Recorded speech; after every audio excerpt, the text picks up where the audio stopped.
Oh, we are live. Okay, cool. It's been a while.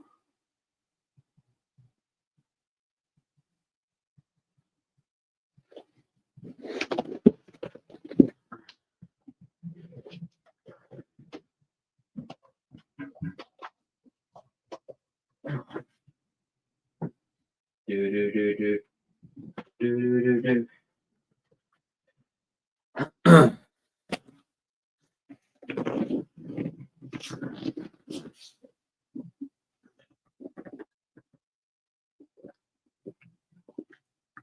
Yeah, must have a drink. How are you all doing then? Can you hear me?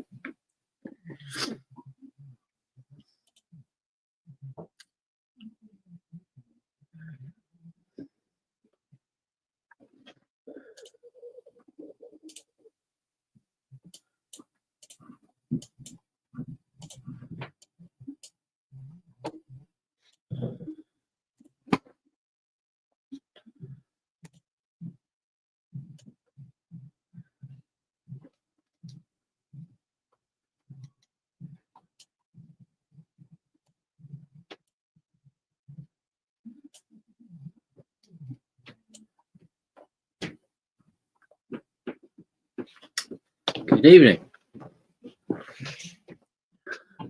How are you doing?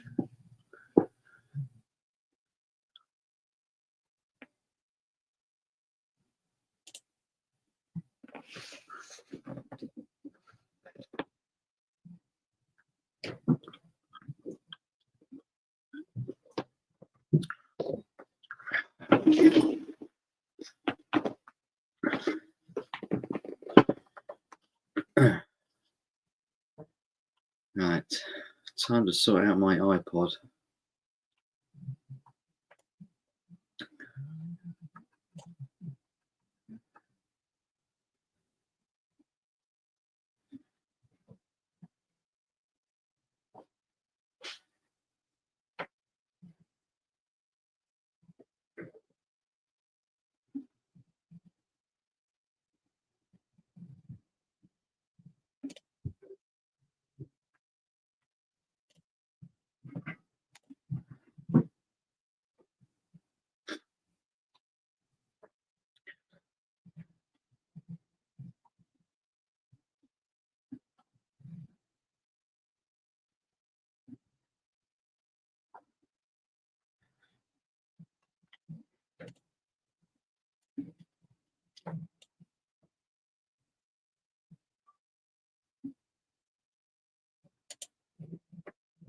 Oh,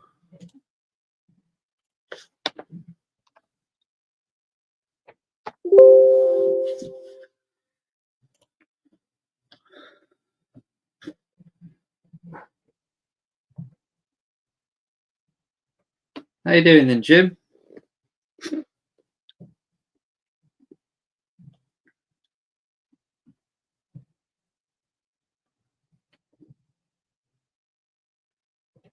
Have you seen Beatles 64? No. Oh yeah, big fan of the Smiths, aren't you, Morrissey? Yeah, I rather like them.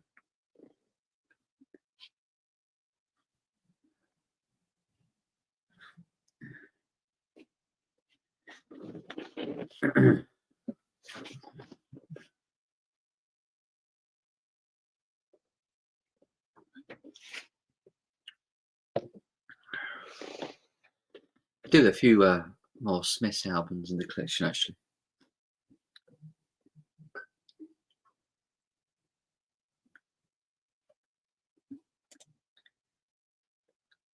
When Beatles nut on here are saying it's crap, imagine how bad it is. Pretty bad.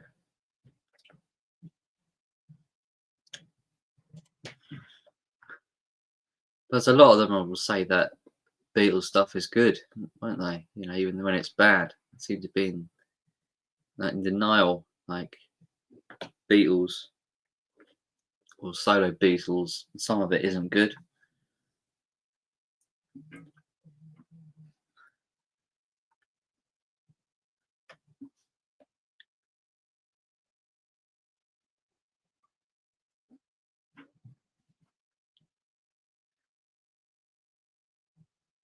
No, I haven't got it.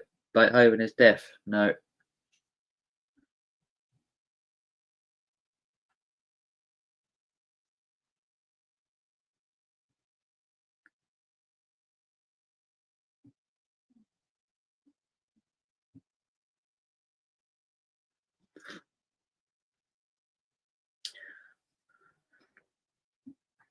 Got a few singles of the Smiths and Morrissey, and got a couple of albums. Not a lot, really.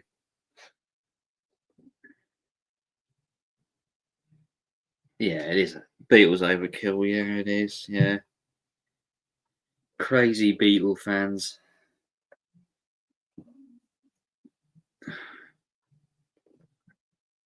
I mean, once you got all the albums, what else do you really need? You know, the Beatles. Thing is, there's so much more other music out there, isn't there?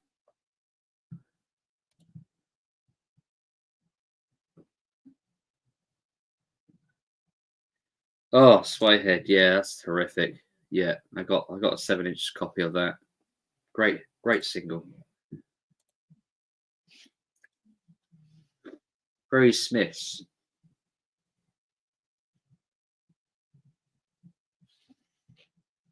I am right in thinking that is Morrissey, right? Swadehead.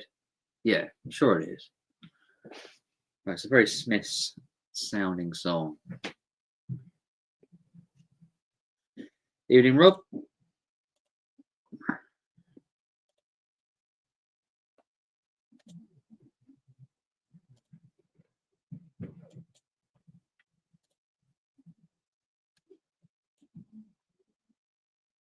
Currently, trying to sort out my iPod for the car. I've got two iPods.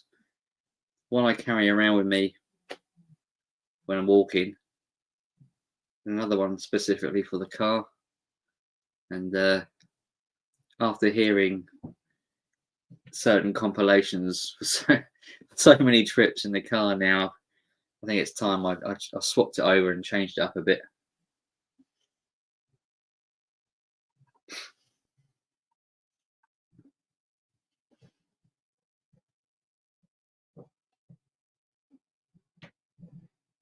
Yeah, John. Yeah, yeah, should be all right, Rob. Yeah, been on the piss. Wow. What's this? A day off?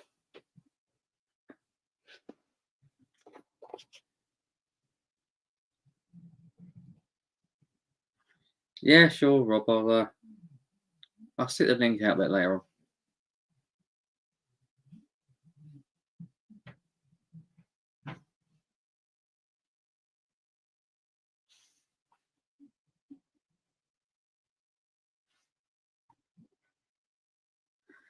Let's sort this joke of a vinyl tag out.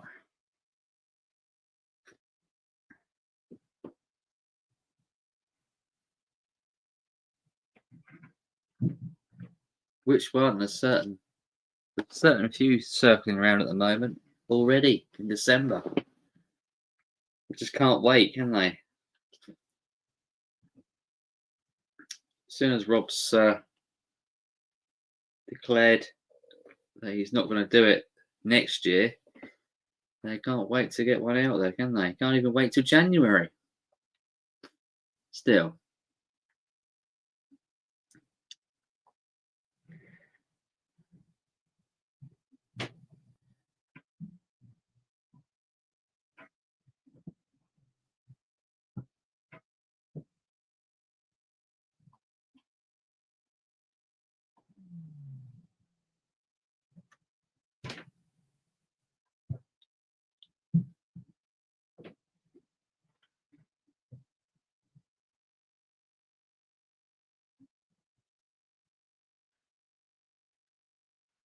he's going to do a Beatles tag.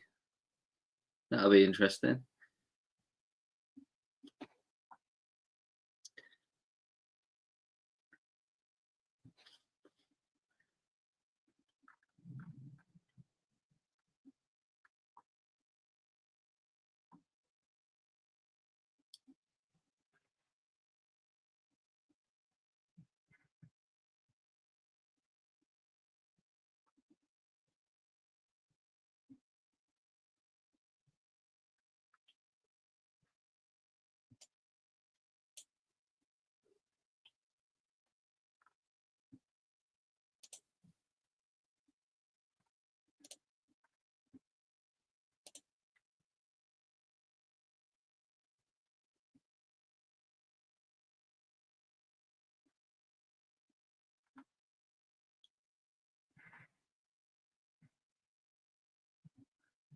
I don't know. Why call it an official vinyl tag? I mean, really? Does it really need that title?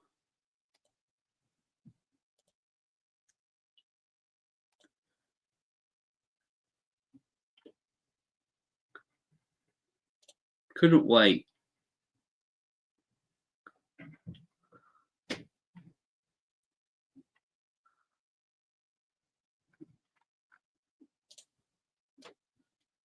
And who's to say it's the official one? Who? Why does it need to be the official one? What's an official vinyl tag exactly? It's just a tag. Dear me. Talk about taking it seriously.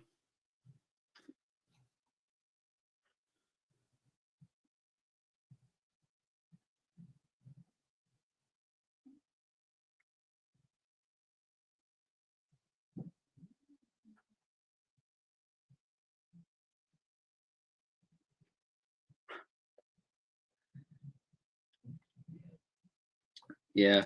Okay.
I haven't, Marty. No, I haven't.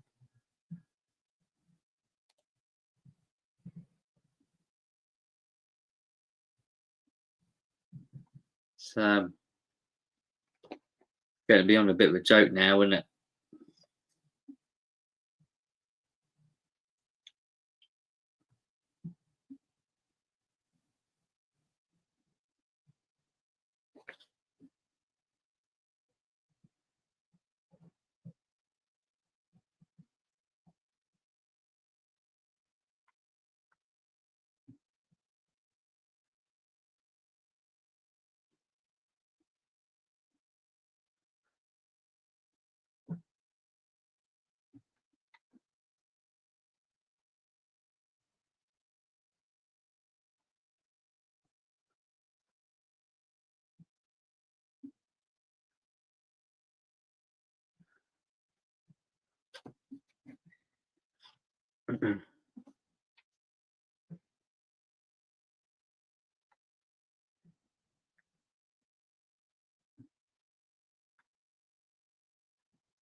Well, if you're going to blow it out of the water, you have to create something.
Do we really need to have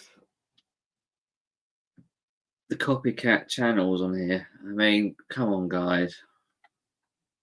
Drop the charade.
No.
No, not really familiar with them, Jim.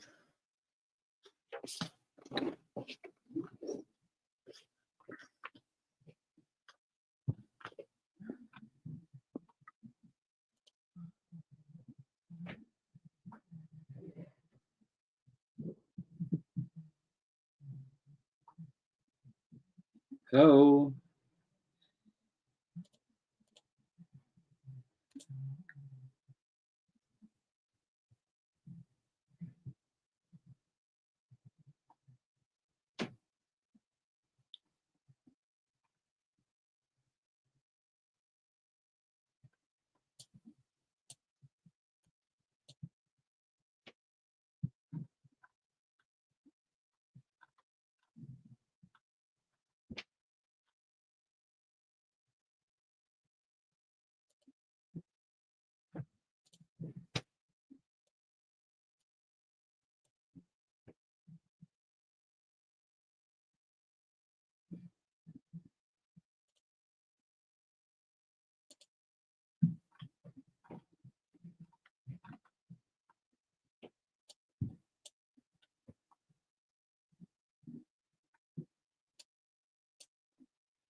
What's been going on?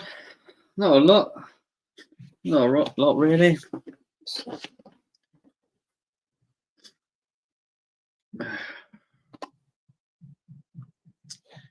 Same old, I guess.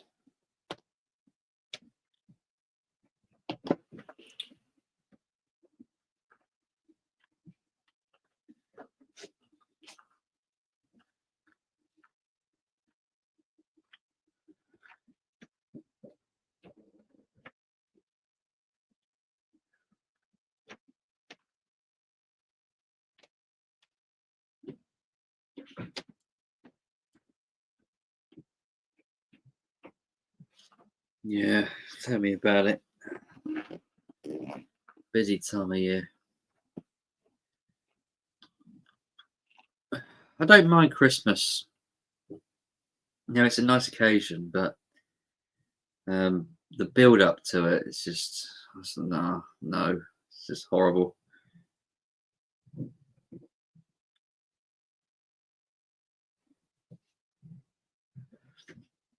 Um, no,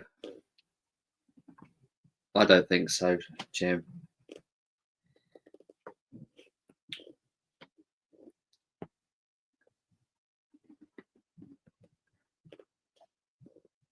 Playing any music tonight?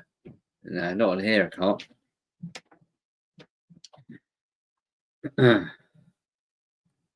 I'll get banged for copyright.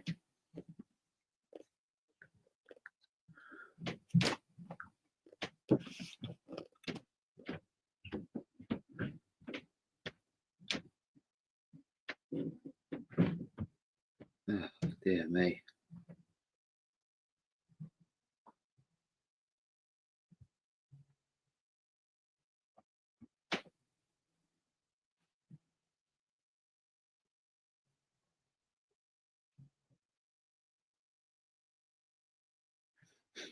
Yeah, I don't get that either. You know, to somewhere which is like a place where it's hot, where it's just Christmas isn't the same, is it, on a hot climate? You know.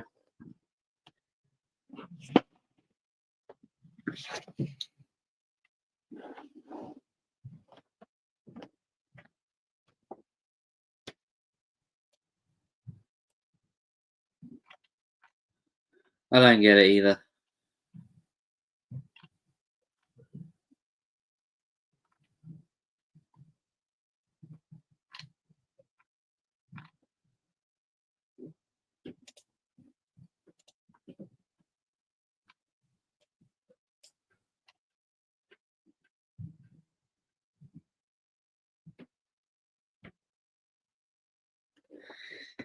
No, Randy plays more sort of music, which is, I don't know, not quite so mainstream, doesn't he? I imagine a lot of that music doesn't get recognised a lot on YouTube.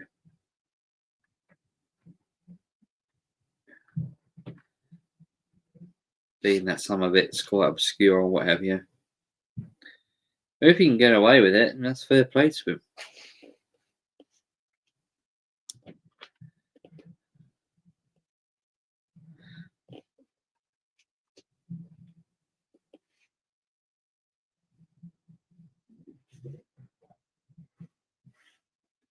Yeah, I don't know. I don't understand why someone would want to go to a beach for Christmas. I mean, I don't want it to like necessarily snow or anything at Christmas time, but you know, the season's got to be right at least, isn't it? You know, got to be a little bit cold. You know, a little bit, just a little bit cold.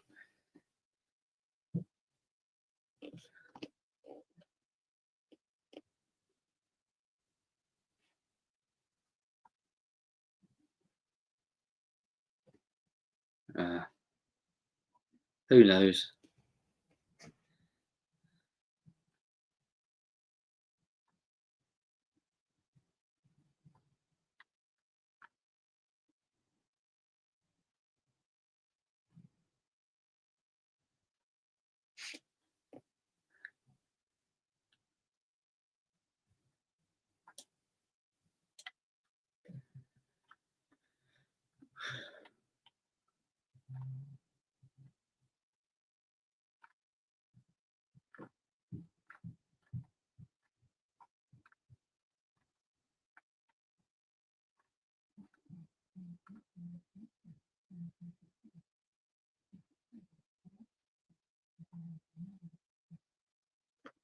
Do karaoke, yeah, yeah.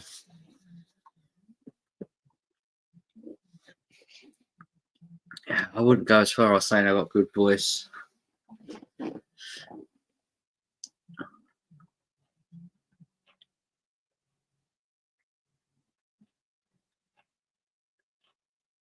I'll have to have a few drinks first, I think.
I don't know. It seems to be a bit quiet. They're normally sort of jumping in the chat and say hello first, and then I'll sort of let them on.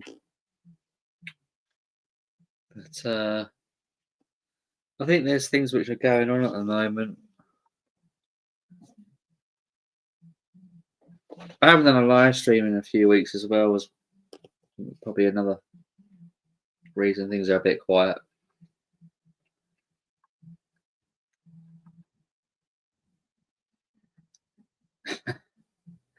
Bounce out a number.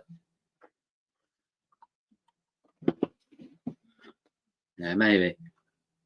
See how I feel later.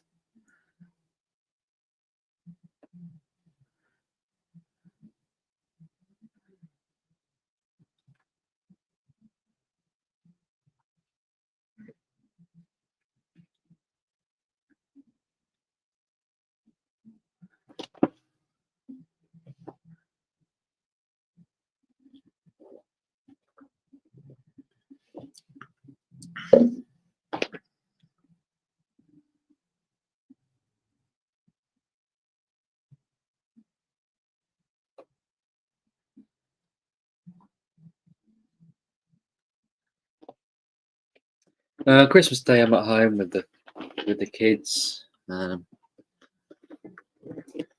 Boxing Day, I'm going to go see my mum and my brother. Don't really have a big family. Cousin's coming over, I think, as well. He's bringing his family, so it's probably going to be about over 10 of us on Boxing Day.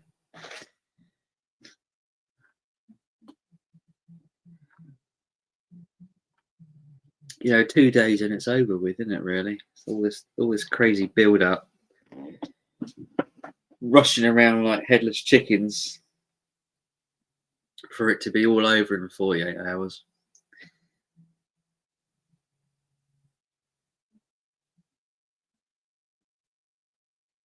Yeah, my kids aren't quite so young as they used to be. They're all sort of more or less teenagers now. So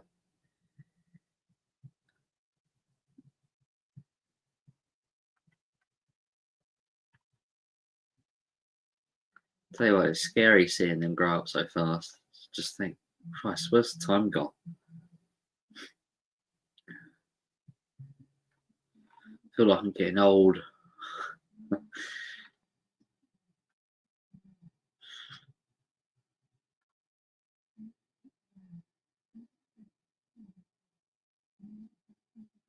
That's true.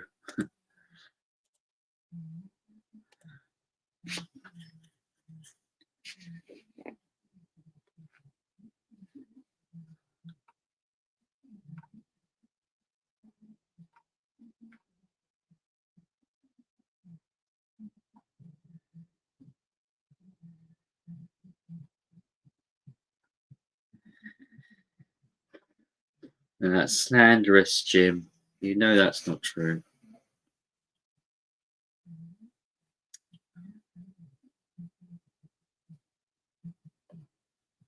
Martin is a good guy, really. That Hart is a good guy.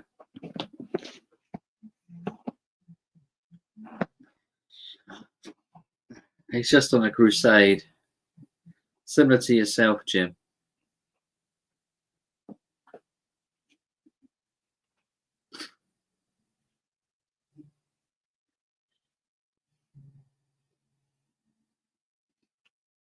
You right?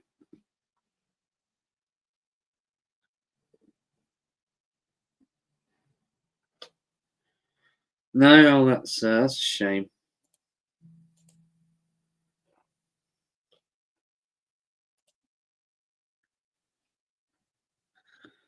Yeah, it's not the same for me either.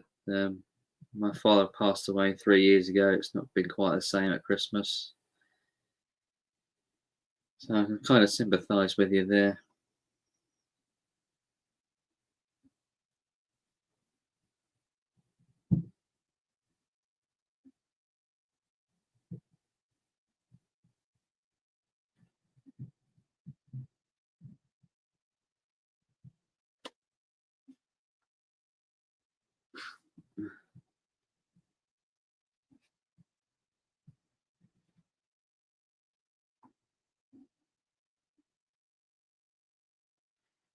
Yeah, I understand what you're doing. 1 second.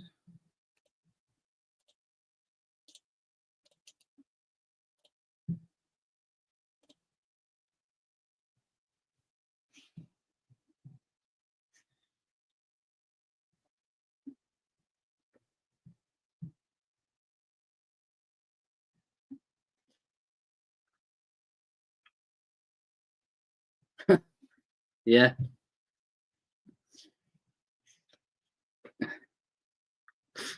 I can believe it.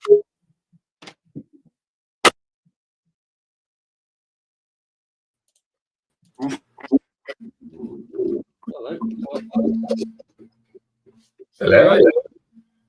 How you doing? Doing good. Cool. Sitting that the other way. Turn that off there.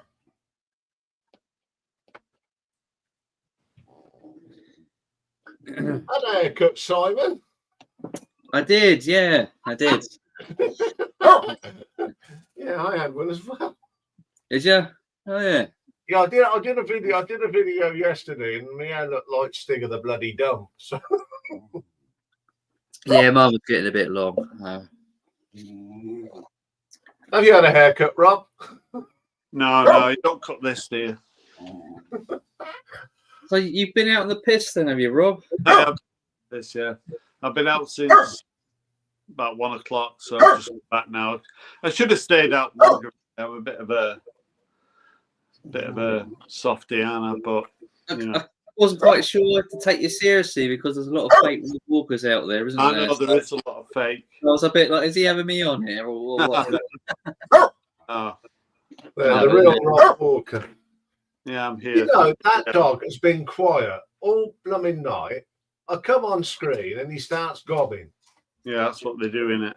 Yeah. Yeah. Stick a muzzle on It's it. a bloody fame, don't you? As you see, I've gone all festive at the back of me. I've put my little trick. Yeah. Very, very nice. Yeah. You had a day off then, Rob?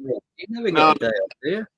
No, I've been working, but it's pissing down in Manchester as well. So I was out and I thought we were having a really good hair day, and then started raining. So I've come home. Yeah. It's supposed to be having a storm tomorrow, apparently. Yeah. So we can have a storm here if you want. Yeah. Something is a brewing, is it? Yeah, it's a fucking joke, isn't it? You're referring to the vinyl tag. Yeah. Yeah. Yeah, that is an absolute embarrassment. I've not even seen it. I don't think there's any point investing any time into it until January at least. Yeah. You know. It's Norman Maslow hasn't covered himself in glory here. I thought when I saw the title official vinyl tag, I thought that's not a good idea. You know. Well, the only reason he's done that is because if he hadn't done that, nobody would even know who Edwin is. So it's kind of this is the Norman Maslow final tag. Yeah, he's put his mark on it. Yeah, by doing that, hasn't he? I've read some of the comments and it's like, oh, Norman Maslow says it's official, so this is the one. Exactly, that's the idea. Yeah, because there's a lot of quite, sort of new people, and they kind of look up to Norman Maslow. Of course, he's got a massive following, hasn't he? Yeah, exactly. But I'm here to tell you that it's like the Wizard of Oz. If you pull the curtain back, there's fuck all there, and I'm telling you. I like that one. Nice. Yeah, and he'll never ever confront me about it because there's only going to be one winner, and it isn't going to be him. I spent time in his company, yeah, but I was looking back on the vinyl tag last year out of interest to see when he actually responded to the tag that I put up, and he was the 30th person that responded, and there was no link to my channel. There was no mention of it being an official vinyl tag. Nothing at all. I think Rachel's Ghost, I think she might have responded to my vinyl tag in August. I didn't need the so-called big guns of the vinyl community to get behind the vinyl tag. But I'm telling you, this vinyl tag is dead if Norman Maslow and Rachel's Ghost aren't promoting it 24/7. Yeah. Yeah. Everybody knows that's true. and it's an absolute embarrassment. It's a total embarrassment. I mean, Mazzy's the first person to say there's no rules in the vinyl community. So how the hell is it official? I mean, I do get that. I think he's being kind of ironic and probably trying to stir people up by saying it's official.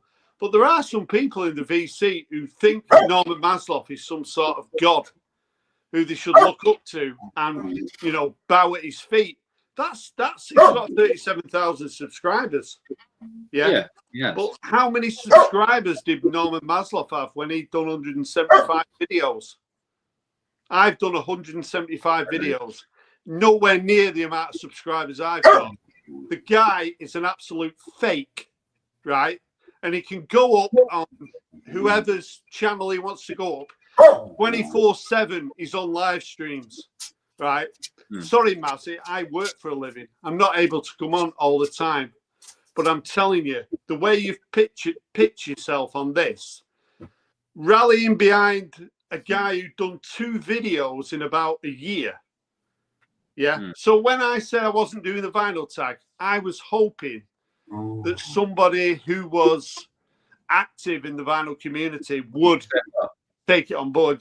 Because I actually thought that I wasn't that active. I've not been that active this year. No doubt that they will, Rob, when the time comes. No, I mean, it's December, isn't it? So he won't, honestly, because of Mazzy's sort of the way people think about Mazzy.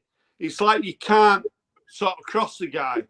Well, I'm telling you now, I'm crossing you and telling you, you are 100% fake, right? To come out and say this is official. Like I say, I think he's winding us up. But there's a lot of people who think that because he's saying official, it actually is really official, and it's not. Most people at this time of year are putting together their best buys of 2024, or like I'm doing all the albums I've reviewed. Or they'll be showing you stuff for Christmas. Yeah, I'm starting to think about my favourite albums this year. I've not thought about doing, 2024. Don't forget, Norman Maslow's already done his best albums of 2024. What an absolute joke that guy is, to be doing your best albums of 2024 when it's not even over yet. What an absolute clown. But Rob, when you declared that you're not going to do it for next year, what do you honestly expect to happen? That's the problem. The problem with the vinyl community is it's like there are no rules. I mean, Mazzy's the first person on live streams to say there's no rules. So why are you coming out saying it's official? The reason is because you want to get behind your mate. Rachel wants to get behind her mate, and it's the Rachel's Ghost vinyl tag. This. That's what it is. So I've read a lot of comments. I've seen a lot of comments deleted. I've never deleted a comment on the vinyl tag. I might have had a few comments that weren't complimentary, but I've never, ever deleted comments. I've seen there's been comments deleted from Edwin's channel on the vinyl tag because he doesn't want people to see it. If you think doing 2 videos in a year warrants doing I mean, okay, you might be taking it too seriously. But honestly, I sort of cherished the vinyl tag. I kind of took it seriously, that it was the way that people sort of learned about the vinyl community. And it was sort of the way that you might even start your channel. So I think the person who does the vinyl tag should be someone who's engaging constantly with people in the vinyl community. Edwin is not someone who engages with people in the vinyl community. I've seen countless comments saying, who is he? Right? I saw him on Rachel's Ghost when I watched it back, and he was saying, oh, my questions are a lot better than Rob Walker's. So why not just say, oh, doing the questions is quite a challenge. It's not easy. I know what Rob Walker went through doing the questions. It's not easy to come out there and just say, "Oh, my questions are better than Rob Walker's." What an absolute fucking arsehole you are, Edwin. What a fucking arsehole. Well, some of them are very similar to your questions from last year. He's asking the same questions. What was the best album of 2020? Was it 1974? Exactly the same question. The guy is an absolute clueless. I think your video, which you put out there, has prompted this, hasn't it? Of course it has. As you didn't have it, had you not done that, No, maybe this wouldn't have happened. No, it wouldn't, because people would have been thinking, maybe I would have been doing it. But it annoys me a little bit that a prick like Edwin is doing it. For someone like him to come out and say, "Oh, these questions are better than Rob Walker's," and for someone like him, who's more or less done nothing in about 2 years, maybe I'm wrong. Maybe doing the vinyl tag isn't a big deal. Maybe it's not a big deal. But to people like me and Richard McCook, who, when we started our channel, doing the vinyl tag was such a big deal. Yeah, and to get it ambushed by Norman Maslow, what a fucking fake he is. And I hope I'm sure someone's videoing this and doing loads of clips. Good. Fucking do it. Yeah, they probably will. Yeah, honestly, I don't care, because I'll hang my hat on it. I don't care. I don't care. It doesn't matter what you say or do. Someone will capture it and do what they want with it. So you've probably just, in the last few minutes, Rob, you've probably said what a lot of people are thinking. Yeah. Well, honestly, people should stand up, right? Make a video or just put a comment on your community saying, "Since when is the vinyl?" I mean, you'll get people like Vinyl Richie. He's another one who's crawled out of a cupboard saying, "Oh, years ago we used to do the vinyl tag before the end of the year." But from when I started making videos, it was something you really look forward to, doing the vinyl tag. And to get these people to sort of ambush it in this way, and for Rachel's Ghost to be saying, "Oh, this is the official," to sit on a couch and, say these are, this is the vinyl tag. And so, like I say, a lot of people, they haven't got the backbone. They haven't got the confidence to come out. I've got the confidence. I'll stand up and say, "Norman Maslow, you are a fucking prick." Well, what can I say? Can't you tell I've been out drinking all day? Yeah. How many have you had, by the way? Doesn't matter how many I've had, but it's good. It's good because it's like I say, people won't say anything. I've read a few comments where people have been saying, "Oh, I didn't realise this was the official tag. I'm going to get on board with it."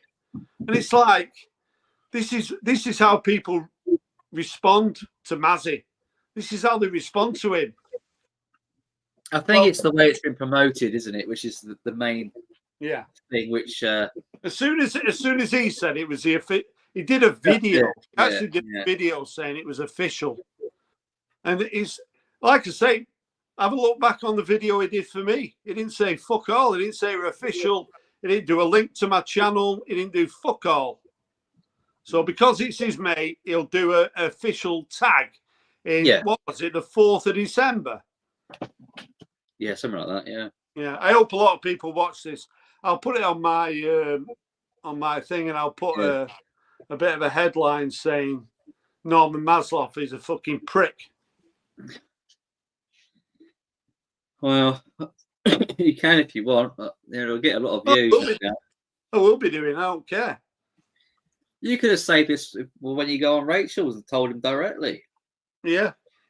Yeah. Well, I've been out today and I've come home, so she's not doing a video. I left a few comments today. I left some comments yesterday that were not sort of complimentary. Right. So he spat the dummy out about them, but he don't realise that he's in a position where so many people sort of look up to him. You don't kind of realise. Oh yeah, what's he put in there? Read it to me because I can't read it. Says, I'm out now, but I was texted by 3 people that some of the same shit talk is happening here. Yeah. Really? Yeah, I'm here, Mazzy, so fuck off. Do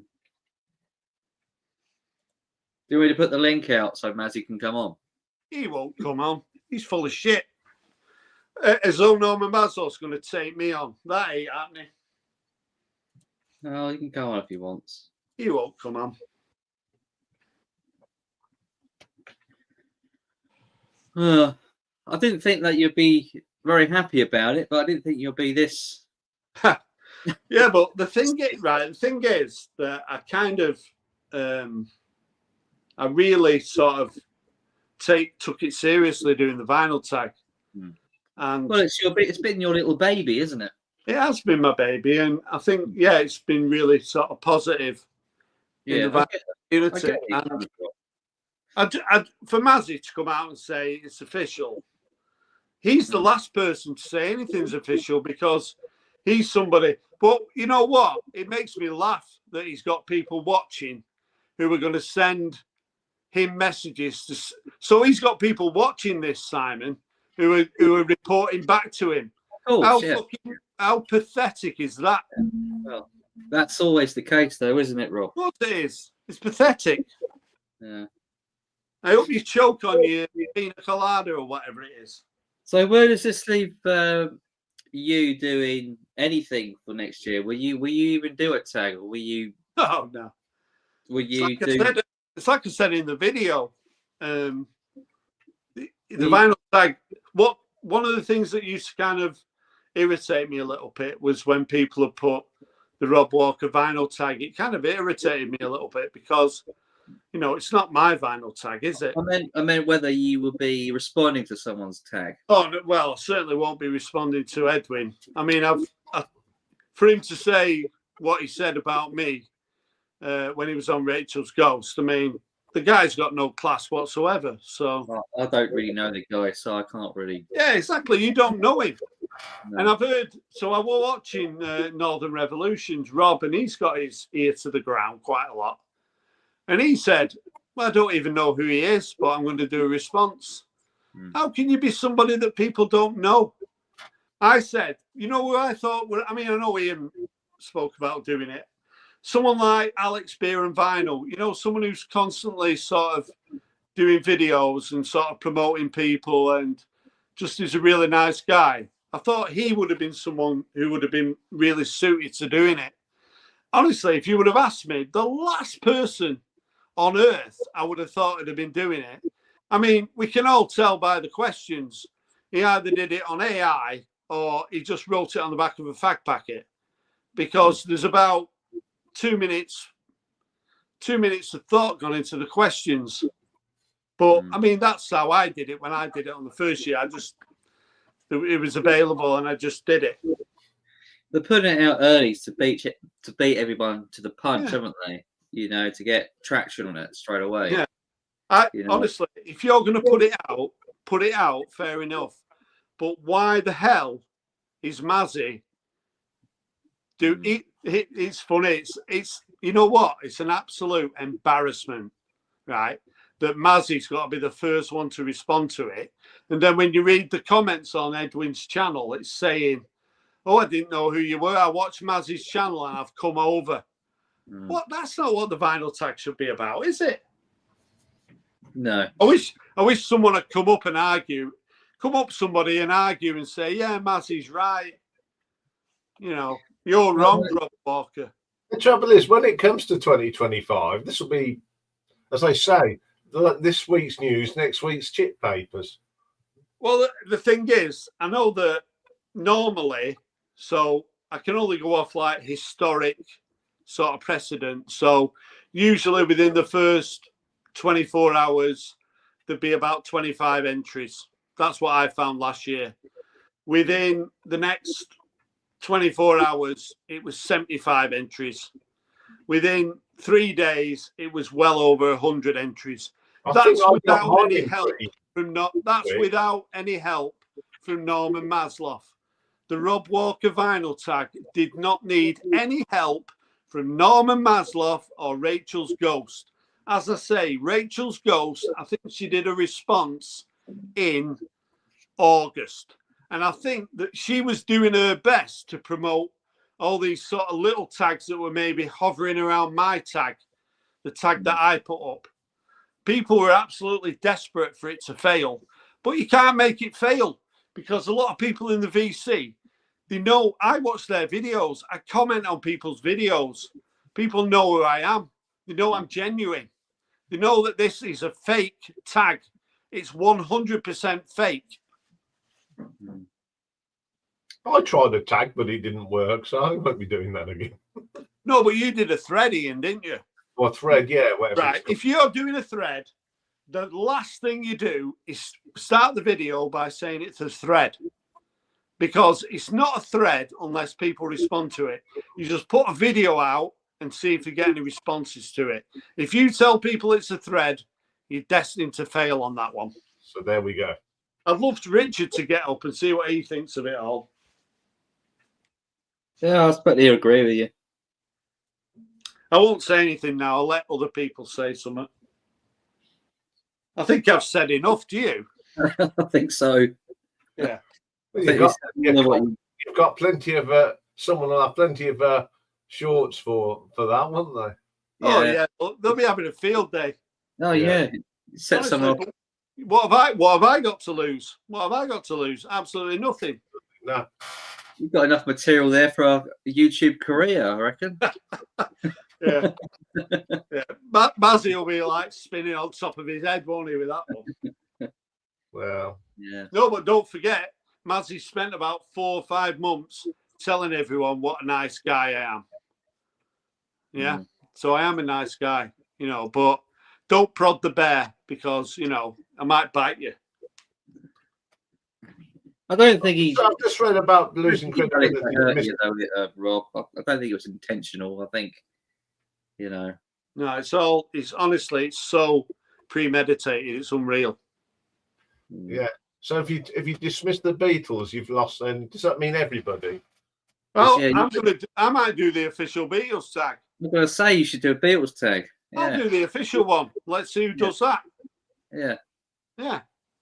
I've Yeah, got about Beatles, 4 or 5 Beatles albums. I can do it. That's all you need. Yeah. That's all you need.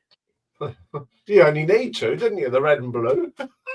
Honestly, there's so many nice people that sort of like the Beatles, but they just get ruined, don't they, by, you know, these oddballs who like the Beatles. So, you know, I know Marty McGrath's a big fan of the Beatles, you know, but, you know, he's maybe the exception. Most of them are just a set of oddballs. Can I just respond to Zeb? No, I haven't. I'm listening to so much stuff at the moment. So that's the answer to that one. Do you tell it's raining in Manchester? It's been raining here as well. I think everywhere at the moment, isn't it? Yeah. Maybe I should have stayed out on the piss. I might have been potentially on a bit of a promise, but you know, I blew it again. Would have been happier. Yeah. No, it's honestly, it's like it's been like building up. When I saw what had happened, I'm just like thinking, are you winding me up? You know what I mean? And then I think we all get like that though, Rob, don't we? Something winds you up and it builds up, and then something says, and all of a sudden you can't stop. You go like a steamroller, and once you've got it. But I think when it comes to Norman Maslow, it's open season because he's held up in such high esteem. Honestly, nobody says anything against him. Not in public. They might say stuff behind his back, but in public, nobody says anything. Well, I'm here now. Are you watching, Norman? You know, you're a joke. I expect to be watching. Of course, he'll be watching. I can't. Maybe he won't respond. Maybe he'll just, you know. I'm sure Rachel's Ghost will have a field day with this, and I hope she does. I hope she does. You know. Yeah. Oh, no doubt I'll get back to them. You know. Yeah, good. I'm here. Bring it on. Come on. I don't know what else to say. Really, it's not really that surprising, really, when you think about it, is it? Yeah. You know. Like I say, I feel sorry for the I remember last year when it's like when I did the tag, I was like wanting to, if someone was new, I'd promote them on my channel, on the community page and then follow them through the year. Honestly, I'd seriously like to know, drop a comment in if you've had a comment from Edwin, the Pretty Green Vinyl guy. If you had a comment on one of your videos from him in the last 3 years, the answer is you haven't, because he doesn't watch videos. He doesn't give a shit. He's just used it as an opportunity to promote his floundering channel. I've only been around 3 and a bit years. Was it 4? Yeah. I don't know. And I've never heard of this guy. No one's heard of him. No one's heard of him. I'm surprised when people hear of me. Yeah. He's sponsored by Mazzy. It's like a Mazzy. I read somewhere? It was a Mazzy. Yeah, I agree. The Mazzy. What was it? Classic rock tag, something like that. No albums shown that were from after sort of 1980. You know what I mean? Yes, this presentation is brought to you by. Yeah. Honestly. I think I'll probably come off YouTube for about a month now till things settle. You know what I mean? But honestly, I think a lot of people. I've had quite a few messages from people saying, "What an arrogant prick he is," and I'm like, "Yeah, he is a prick." Right? I've had more than. I've probably had 5 or 6 comments from people saying, "Who the fuck's that prick?" And I said, "Yeah, he is a prick. You're right." So, we were only talking about it months ago, Rob, and you bounced on us. What's that? We were talking about Mazzy a while back. Yeah. You jumped in to defend him, didn't you? I did defend him, yeah. I did, yeah.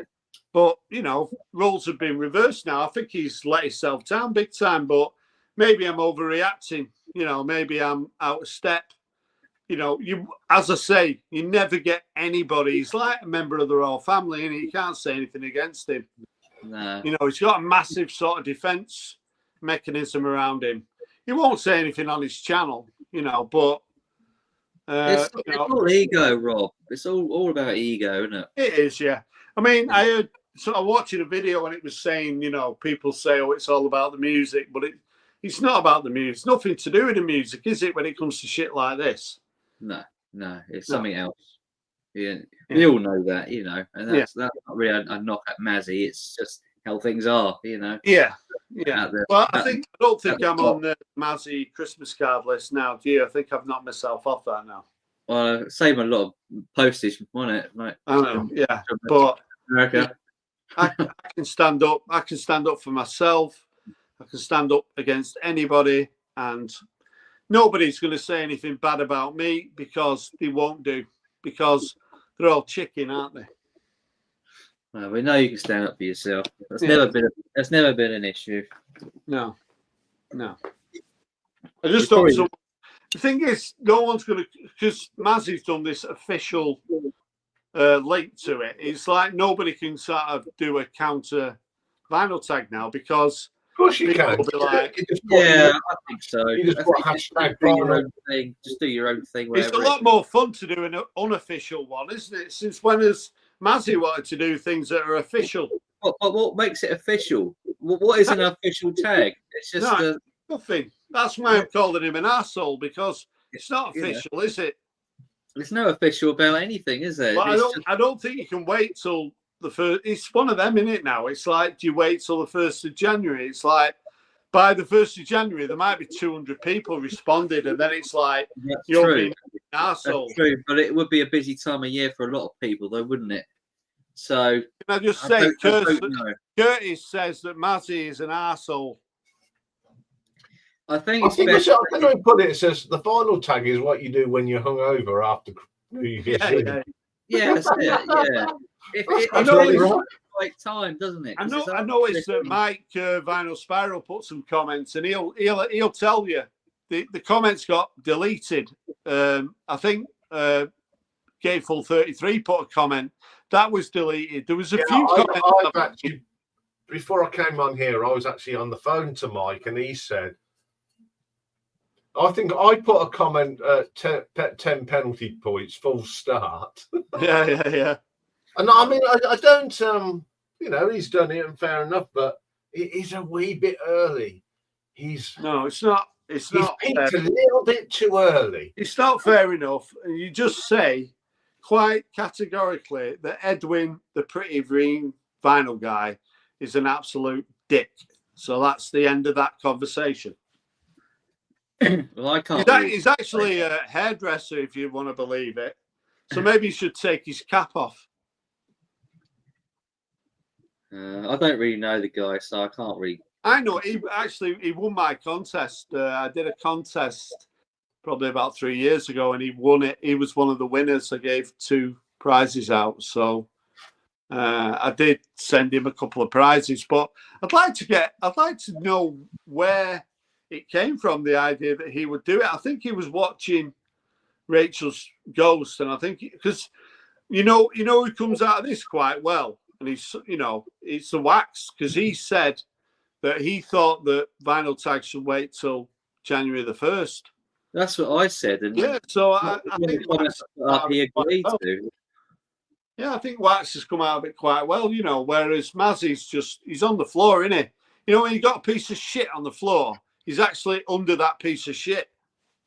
I mean, it is right, it's in the time I've been on in the BC, it comes out, at that time of year, and that's what everyone looks forward to. Yeah, they do look forward to it. I'm sure there's quite a few people who've been sort of caught out a little bit. But then when they see Norman Maslow saying it in the first 20 seconds of the video, saying it's official, then, like I say, a lot of people, they take him as being like the spokesman for the VC. So, it's time to sort of put him in his place. Michael says that your video opened the door to this, Rob. It is. That is true. You didn't realise that. Yeah. Yeah, it's true to a degree. I agree, Michael. But I do feel like it's been ambushed by the turds of the VC. Are you regretting doing it now? What? Putting that video up? It's one of them, innit? If I hadn't put it up, no one dare do it until the 1st. I did see the video, and I did think to myself, I don't know if that's going to be a good move for you, Rob, because well, I put it out because I wanted to give people an opportunity to sort of, if they wanted to prepare for it. So, I get that. I get that.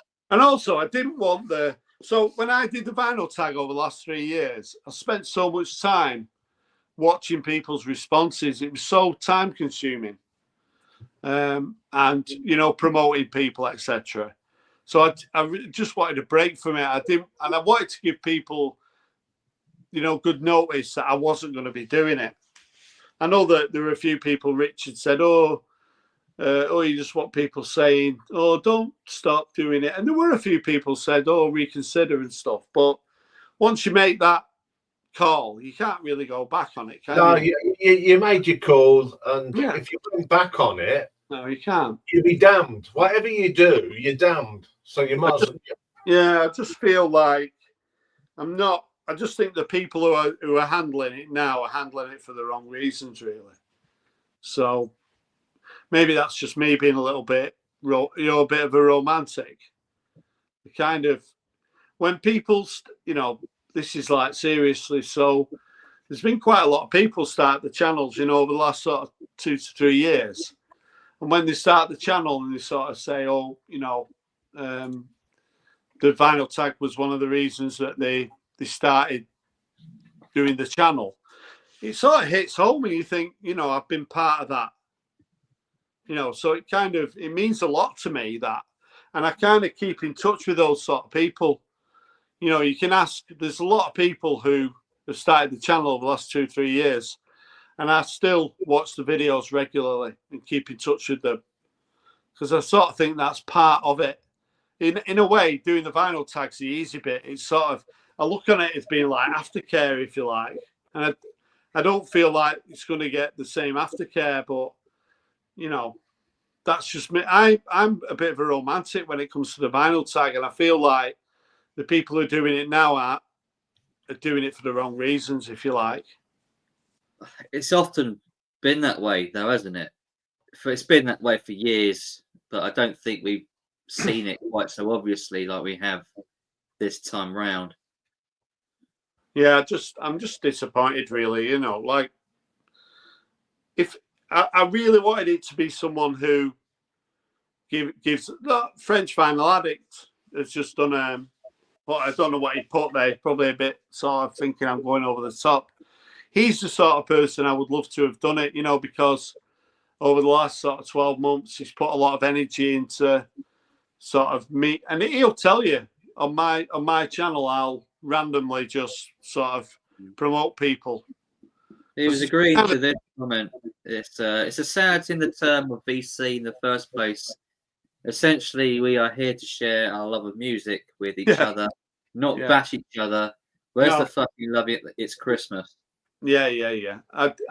Part of me wants to apologise for my sort of tirade against Mazzy, but I do feel that sort of passionately about it. I don't think they care about it that much. They probably don't actually think about it. Maybe they just do something and then they go off and do their own thing. Whereas I kind of really care about people. And like I say, over the last sort of 3 years, anyone who started a channel, I'd like to think a lot of them would come forward and say, yeah, Rob's kept in touch. And I'd like to know in the future, is Edwin going to have that same? Is he going to take it seriously like that? I know he works full time. He's got a career as head. I mean, I work full time as well. I've dedicated a lot of time to it. So part of me is like really disappointed, really, with how it's gone. I know that Rob and I sometimes clash heads, but that's normal. That's just normal, and we. But over yet, Rob at the beginning, Rob was a good help, and you know, and you can't, and I can't take that away from you, Rob. Whatever we disagree on, you do it, and I can see your passion about the vinyl tag, and I know, yeah. And I think if you're passionate about something like that, it just upset you. I think it does. There's certain things that I've been upset by that's happened on YouTube, and it's because you're passionate about something. And it's, thanks for that. That's no problem, Rob. You know, credit. You know, you was a big help in the start. Yeah, I feel that. To me, the vinyl, like I say, a lot of people, the last thing they want to do is act as though they care about something. You know, they'll make a video and they'll say, oh, if they've not been around for a while, they'll spend 5 minutes telling you why they've not been around. But when it comes to the vinyl tag, I've read some comments from people, and I'm just thinking, you're doing it for you're supporting this for the wrong reason, really. You're just supporting it because Norman Masloff's done it. As I said, if Norman Masloff ain't doing the vinyl tag, nobody knows about it. So that is telling you everything you need to know. Like I say, Rob at Northern Revolutions, he's someone who's constantly doing videos. He's got a really good channel. And I heard him comment saying, I'm going to do the vinyl tag. I don't know who this guy is, but I saw Norman Masloff promoting it. It's a little, I mean, like I say, when I did my tag, I didn't need Norman Masloff sticking a pole up saying, come on, come and do Rob Walker's tag. Come and do the vinyl tag. I didn't need him, but Edwin needed Rachel's Ghost. Rachel's Ghost spending 3 hours promoting it. Why don't you shut the fuck up? Well, he couldn't have done it on his own, could he? He couldn't have done it on his own. He needed the likes of Mandy and Rachel to promote it. You know? Exactly. Yeah. And because he can't do it on his own. Like I say, when I did the vinyl tag, I didn't get any help from anybody. If you have a look on last year, you can put it in, you know, who did the tag first. The first person to do it was Steve Whitty. I think he had about 400 subscribers. Then Martin, the Vinyl Scavenger did it. He's got about 500 subscribers. Why are people with 300, 400, 500 subscribers doing my vinyl tag? Because they know me, because they engage with me all the time. And it's a good tag. Who's the person who's pushing people towards Edwin's tag? The biggest channel in the vinyl community. The biggest. See, I thought last year was the first time I did the vinyl tag. And I did it because I got engaged with the questions. And I was going, I can do this. I can do this. You did it. I had looked down the list because I wanted to see where Mazzy was, because I knew he was way down. He was 29th, and Ian, you were 30th. You were the 30th person. I don't think you did it, did you, Simon? No, I think I did my own one, didn't I? Yeah, you did like an indie one, didn't you? That's right. Yeah.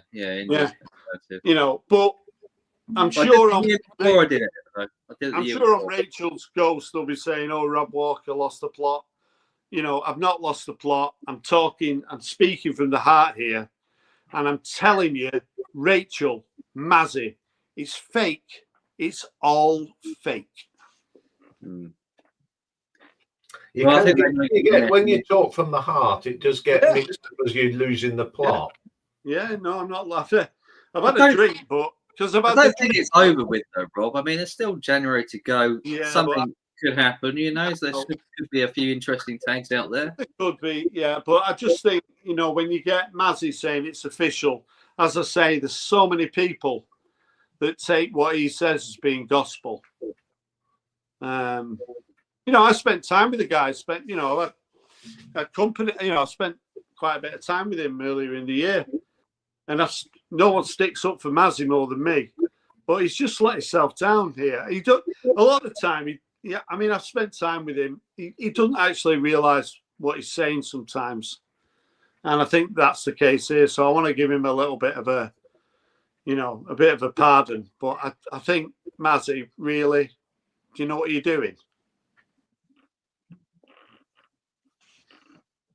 Is there no one going to come up and attack me? Doesn't look like it. No. The offer was there, but yeah. Well, I'm sure nobody's watching, so it doesn't matter. Well, there's a few in the chat and there's a few watching. Maybe people want to come up and sort of agree with me, or will no one agree with me? I think it's a bit 50-50. I think some people will agree with some of what you say. Yeah, you know. Well, I'll tell you what, 50-50, that means probably like 300 people, 400 people agree with me. So, I mean, over the weekend, there'll be quite a lot of people do it, but it's hardly been a stampede. Like I say, going off when I'd done the tag over the last couple of years, by 3 days, there was 100 people done it. I think at the moment we might be less than 15. I'm not sure. There's been a lot of views on it, but not a lot of response. Well, yeah. What else do you want me to talk about, Simon? I'm in the mood to sort of throw shit at people. Was anything else on your chest, Rob, you want to talk about? I think you covered it, haven't you? No, there's loads of things I want to talk about. Are you having a Christmas break? That's the most important thing. I've had to sign like a non-disclosure sort of. I know, Simon, you mentioned to me a few times, didn't you, about what you're allowed to say about work and stuff. Yeah, that's right. Yeah, actually not allowed to speak about it now. No, I wouldn't have thought you'd allowed to say anything about it. No, honestly. So it's very sort of. Someone came, so I had to do this agreement at work where I wouldn't talk about to anybody about what, you know, in this sort of situation. And then they were interviewing somebody and they brought someone round to speak about just generally, you know, about what we do. Yeah. So somebody said to me, they said, "What does that do?" So I just said, "I'm not telling you." And they looked at me and I said, "You put it in a submarine and it sinks. That's it. That's all you need to know." Can you believe it that I had to sign something when I started this job? Which job? Yeah, I can. Yeah, I can believe that. Yeah, I can. Yeah, because you It's on behalf of the Queen, isn't it? Yeah, that's right. Yeah. Yeah. I mean, apparently, if I'd have started on YouTube while I was still working, I'd have had to have let my company know that I do a YouTube channel. Yeah. Really? Yeah. Because someone got caught in another company and they got the sack. Yeah. Change the subject a little bit. Picked this up today, Rob. You probably like this. It's a bit of an obscure Oasis album. It's Oasis, The Naked Giants. All right, what's that? It's basically Standing on Shoulders album, but including all the demos, the remixes, and the promo versions. Right. It's on two vinyl discs. Right. They did a blue one and they did a white one, and picked this up. I've never seen it before, so it's quite rare. But I'm a big fan of the album, the actual proper album. Yeah, me too. I love that. I think it's very underrated. Yeah, it's a good album, isn't it? Yeah, it's a bit of a nice rarity. Cost me over 50 odd quid. Splashing the cash. I'm not working this weekend, so there's a record fair in Manchester tomorrow. They had another Oasis thing there. There's like a box set. It was a What's the Story Morning Glory box set. And all it was the CD inside and a few postcards and things. Right. And just out of curiosity, I said, how much is that? You know, because I realised it was a collector's piece and whatever. Yeah. Yeah. And he said it was 80 quid. It was like 80 quid. Yeah. You couldn't warrant it, you know, just there wasn't enough bang for buck in there. Yeah. There you go. I need to do a video. I've got loads of stuff. It's crazy. I'll do a video and people will be like, "Are you doing the vinyl tag?" Yeah. What, a video is in like you're going to show everything you brought this year, sort of thing? Yeah, I mean, I've got loads of stuff to show, so I could do a video, you know, just doing a few finds, and then there's other videos that I want to do. But people will be like, "Oh, I'm sure I get some comments saying, oh, you're doing the vinyl tag." I'll be like, I put a post up today saying, you know, looks like the vinyl tag's been launched, you know, on my community. Yeah, I saw that today. Yeah, I was that close. I had this I had this picture and it said, "This is the biggest wanker in the VC." And it was over a picture of Mazzy. And it was saying when Mazzy does his, you know, he does that wankers video at the end of the year. Yeah. Don't forget to put yourself at the top of the list. But I didn't post that. Maybe I should have done. But I've told you about it now, so he knows about it, doesn't he? Will you be going into the next year in the same vein as this year, Rob, where you'll be making not a lot of videos? Or will you be doing more? I said last year I wanted to do more. Yeah. But I'm so busy, so it's finding the time to do them, isn't it? Yeah. I wish that I had, you know, I need to learn, you know, if I could learn a little bit like editing and stuff like that, because when I go to record fairs, I could like, you know, do bits of editing and, but I'm more than happy with like how my channel's performing, you know, views wise. Oh yeah, you're a powerhouse of a channel, aren't you? Not really, but well, in terms of in the way of views per video, you get a hell of a lot of views, don't you? I mean, like, yeah, I'd like. I often think that it's like I said, you know, everyone's like throwing rose petals over Mazzy. When Mazzy done 175 videos, he's nowhere near getting the views I get. Nowhere near. So I always think that, you know, if I could sort of dedicate more time to my channel, you know, because if he can do it, literally, I'm telling you, any idiot can do it. Yeah, well, we know this. Yeah. But honestly, I get really one of the things that kind of really when he says this, I just think really sort of he always says this, and he says, "Put the time into your channel, and they will come." You know, as though he's like some sort of, you know, God who sort of knows how people think and how channels react and how people watch videos. He's always saying that about you've got to put content out, and it to some degree you do have to put regular content out. It's like me, I can go like 4 or 5 weeks without putting a video out. I think at some point this year I did one video in about 3 months, so that's not going to bring people to your channel, is it? You know, the difference things. You work very hard, Rob, and you've got a very important job. And I have got a hard job, yeah. And the last thing you want to do when you get home is make a video. Now, people like me that's you know, at home, I do it to keep me ticking my brain, and I like creating. And if I were working, I wouldn't be able to do the output that I do. So it swings and roundabouts, isn't it? You'll find this out when you retire, Rob. One thing about you, Ian, is you do not kind of preach as though you know all the answers, whereas Mazzy preaches as though he knows all the answers. So he doesn't know all the answers, and it's a little bit off-putting when you hear the same rhetoric all the time. Oh, I've always been, you know, don't say stuff that you don't know what you're talking about. If you haven't got much, like I always say, I don't know much about this band, but I've enjoyed listening to them.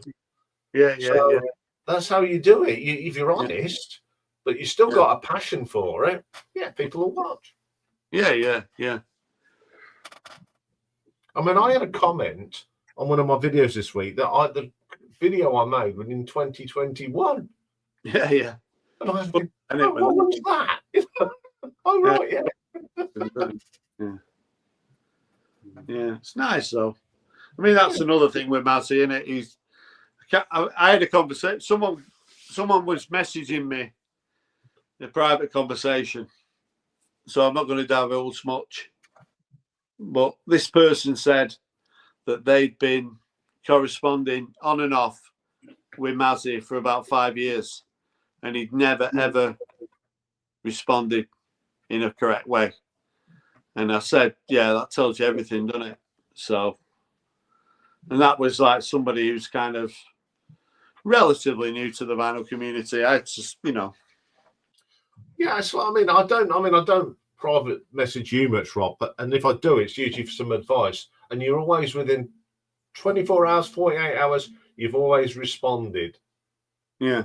Which is, you know, which is great. You know, you know what? Yeah. I mean, it's actually pretty horrible. I made a video about this 3-4 years ago. If people take the time to comment, it's actually pretty horrible if you just ignore it. It's pretty horrible, that. So, yeah, I always try. I mean, I'm not as good as I used to be. Sometimes I leave it. You know, if I put a video up every 3 or 4 days, I'll respond. You know, but usually by the time I upload another video, I've responded to everyone's comments. And even if you get a lot of comments, I think Melinda Murphy proved that. You know, I'm sure she's busy and she always finds the time. But when you spend so much time on live streams with Jazz Bums and on Rachel's Ghost, you don't have the time, do you, to sort of answer people who've took the time to send you a comment, you know. I usually do, if I do my responses first thing in the morning when I switch on, first thing I do is look at the comments. And I open up the comments page, so I've got all the comments that I always put a heart, a thumbs up, or put some sort of response to the way you engage in the vinyl community is by responding in a sort of mature manner. So it's so nice when you respond to a comment, and then the best part is when they respond back again. You end up with sort of a little sort of conversation like that. Yeah. And the people I mean, Mazzy will turn around and say, 37,000 people can't be wrong, but, Donald Trump just won the election, didn't he? Are they right as well? So just because you're the biggest and the most successful, don't mean you're the best. So, sometimes you're ready for a fall, and I think you're ready for a fall.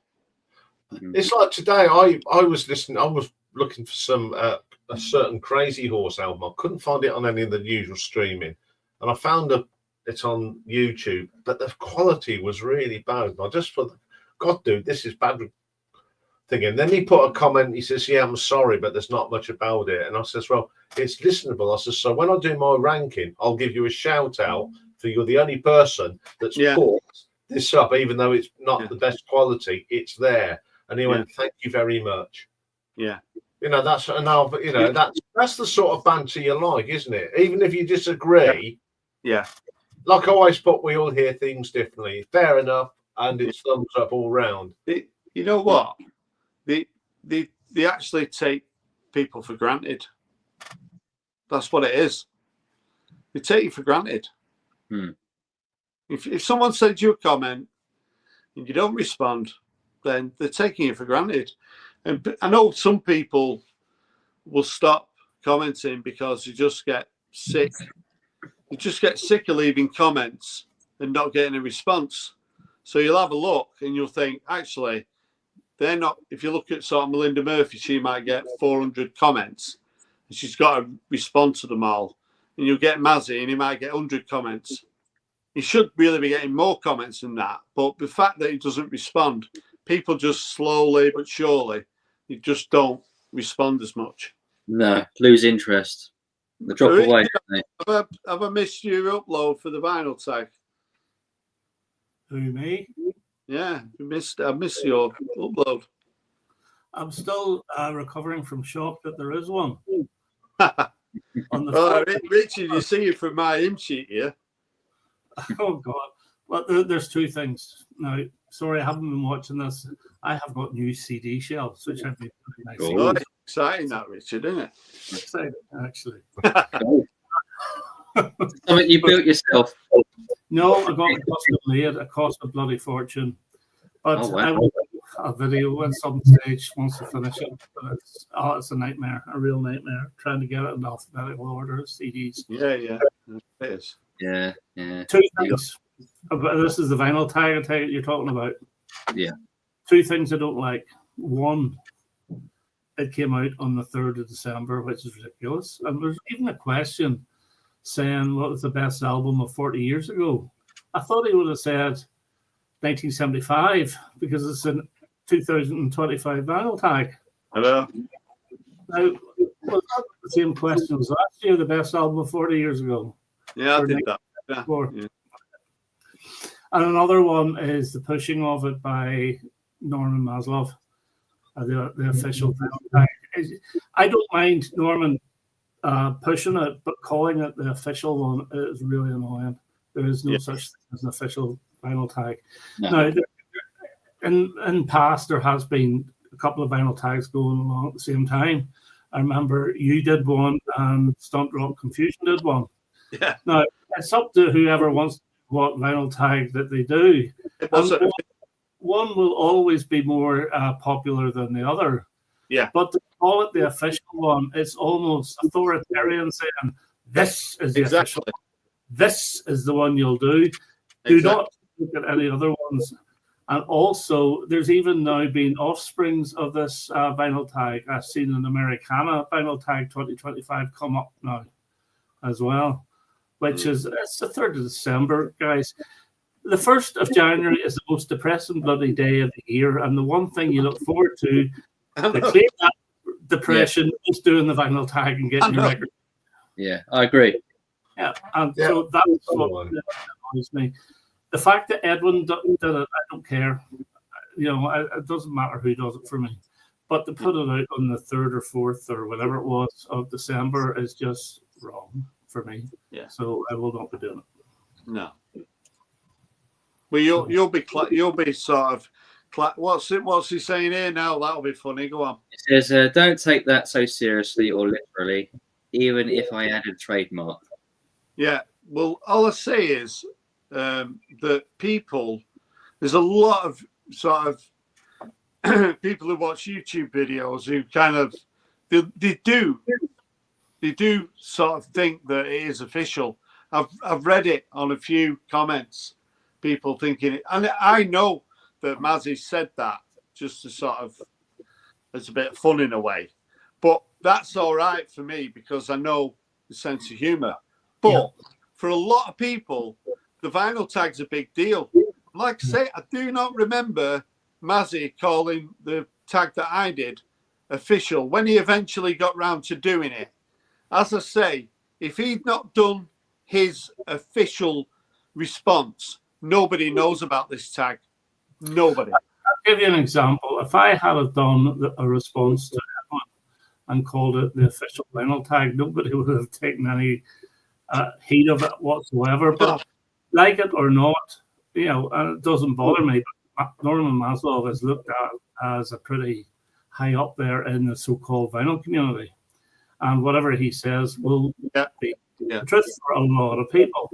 I just thought it was a bit dangerous and maybe a little bit, you know what? naive, a bit naive of him to call it official. It's, you know what? It's arrogant. That's what it is. I don't know if he was trying to be arrogant, Rob. I really don't know. I think naivety was part of it, to be honest with you. Yeah. But with a vinyl tag coming up on the 3rd of December, it's bound to ruffle quite a few feathers. It really is. Yeah. But well, it's out there, and if you want to do it, do it. Don't. That's it. Yeah. I've, as I said, because Norman's here now, he can sort of hear so many responses I've seen where people are saying, "Who's this? Who's Edwin? Who is he?" So he's been endorsed by Mazzy. So it's the Norman Maslov vinyl tag. Well done, Mazzy. Well done. Well, it's whether the reason why Edwin did it, like he hasn't had a video for quite a while. He's not. When was the last time you got a comment? Haircut. The last time I saw one of his videos, he had long hair. I know. His shoulders. No, I feel sorry. Now, I have nothing against Edwin, and he wanted to jump on it. Fair enough, but to me, leave it until the 1st of January, and even do it now and program it to come out 2 minutes past 12 or whatever. That's fine. Yeah. But for it to come out in December, well, put it this way: the proof will be in the pudding. The vinyl tag last year was bloody massive. We'll just see how many people actually do it. It could be massive. Well. They've had the biggest person in the vinyl community do the response on the first video. Responding was Norman Maslov. Without Norman Maslov's assistance, what the fuck are you talking about today, Rob? Without Norman Maslov's assistance, this tag is dead. It doesn't even exist. Why do you have a bone up your ass being upset about this? You're so upset about nothing. You don't do it if you don't want to do it. There's like 3 other vinyl tags that showed up before this one. No. And I do have a sense of humor putting my trademark on there, putting the trademark. If people don't see that, that is their problem. Personally. There's a lot. Why call it 20? Why don't cut the holiday tag? Okay, yeah. It's not 2025 yet, Mazzy. I'm sorry. Well, my camera. Oh, look, it's 2024. Look, there's my 2025 stealing the seal. First of all, honestly, why? Why? If you want me to answer, that's Americans and Canadians. They haven't got. If you don't want me to answer, I won't answer. That's fine. Go on then. Go on, Mazzy. You're asking me. Go on, Mazzy. First of all, I didn't start it. Sure, it's early. But since it's early, I'm supporting the guy that did it. We started around the same time 6 years ago, and I like Edwin. I've never met him, but I supported it. Now, putting a trademark on there, what John says in the peanut gallery here, if you don't overthink it. If you don't want to do it, don't do it. If you want to start your own in January, start your own in January. If you want to start, the official British tag, whatever, or the worldwide tag, or the fucking Donald Trump tag, call whatever you want. I don't know Well, why I is think Rob all such. the You official know, is Rob doing is. it. Wait a second. Rob has had a bug up his ass about rules in the VC forever. Yeah, exactly. Yeah, Yeah, like, yeah, oh my God, if you don't answer, he took the Yeah. time to tabulate exactly. Yeah, Melinda, Yeah. Michael 45, and me, how many people will respond to you. You know, Yeah. stay in your fucking submarine and do your own shit. Why No, criticize? You don't. You know what? You don't realize. I mean, I don't want to sort of over compliment you, but a lot of people look up to you, Norman. Your channel is bigger than anyone's. So if you come out saying it's an official, and I get no, don't put your hand up. I've read a lot of comments. People really respect you and hold you up in high esteem. Well, so shouldn't. now it's the official tag. People won't do another video because Norman Maslow has said it's official. I haven't got a problem with Edwin doing it, apart from nobody knows who he is. But apart from that, Nobody knows who you were when you did yours. Well, why did I didn't need your endorsement? Of course you didn't. Nobody needs why? my. Why didn't I need your endorsement? Nobody needs my endorsement. Yeah, I did it because I like the question. If you've not done this tag, nobody knows about it. But that's my choice. You do what you do on your. That's why I'm saying it's the Norman Maslow final tag. Well, it's not. Yeah. You know, well, it is. You're the only one saying this.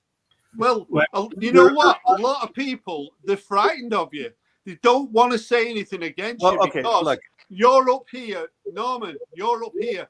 People won't say anything against you. They will do behind people. Behind your entire peanut gallery is dumping on me. Okay? No, but I've got a channel. All the fake people here. Yeah, I'm not fake. I've met you. No, you're not fake.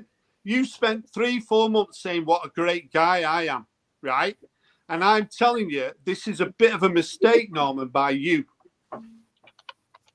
Okay. I will say one thing that some of what Rob says is actually true, because there was, I think Glenn Kellaway did a vinyl tag and he credited it to you, Norman, not to Edwin. He said he saw mine. He saw mine first. But he did credit to Edwin. He saw mine. You know? That happens with a lot of times people don't, most people, even when Rob did it, most people don't see the original tag. They see someone like today. That's fair enough. I found 3 new people today that did the tag already. A guy in Spain who I'd never met, and another guy in the States, a punk guy or something. And I found him because of the tag. And I think Rob will agree that always happens. You find new people, and I will support new people with whatever bullshit power I have or don't have. You know, there's also yesterday, nothing to do with me, an Americana tag. Someone tagged me to do it. There's now an Americana tag. There's the bad, what is it? The bad karma, the bad bastard, sad bastard tag. Yeah. I mean, it's a joke. It's kind of a joke, you know, thing, but it's a fun tag. Why can't people just wait until the 1st? Was there a reason? I wouldn't have look it. I admit I would not if I was doing the tag, I would have waited. Yeah. But since he did it, I supported him. It's as simple as that. No, but you can support. Did he give a reason why? Did he give a reason why though, Mazzy? Why did it? Because I liked the questions and I thought they were good. And no, him. Did he give a reason why he did it early? You'd have to ask him. Right. Okay. Yeah, I think what he said on Rachel's. He didn't realize you had to do the tag on the 1st. He said he didn't realize. He had thought he came on Rachel's yesterday, and he said, you know, to be honest with you, I didn't realize it. I thought, and then after people criticized him, he looked back at Rob and a few others and realized it started in January. You know, it's kind of like Rob jumped on me on December 1st for releasing my best of the year new records. Yeah. Well, that's another load of shit as well. I'm not comparing myself, but every periodical puts their December issue has all the best of. So people can buy records as gifts at Christmas, you know, whether it's Uncut or Mojo or Rolling Stone or Vanity Fair or New Yorker, whatever it is, they have the lists are out already. So I did mine. No, it's all about growing your channel, isn't it, and stuff. It's not, you know, I've always grown my channel organically. I'm retired. I have projects I freelance on, and I love making videos. And you know, less than 5%, 10% of my videos are new records. I usually pull from my own collection, and I enjoy doing it. And, you know, it's the music I show. It's the personality. People get it or they don't. And if they don't get me, I have no problem. Yeah. With that. I mean, the thing that I know, people are frightened of saying anything. So there's like a vacuum.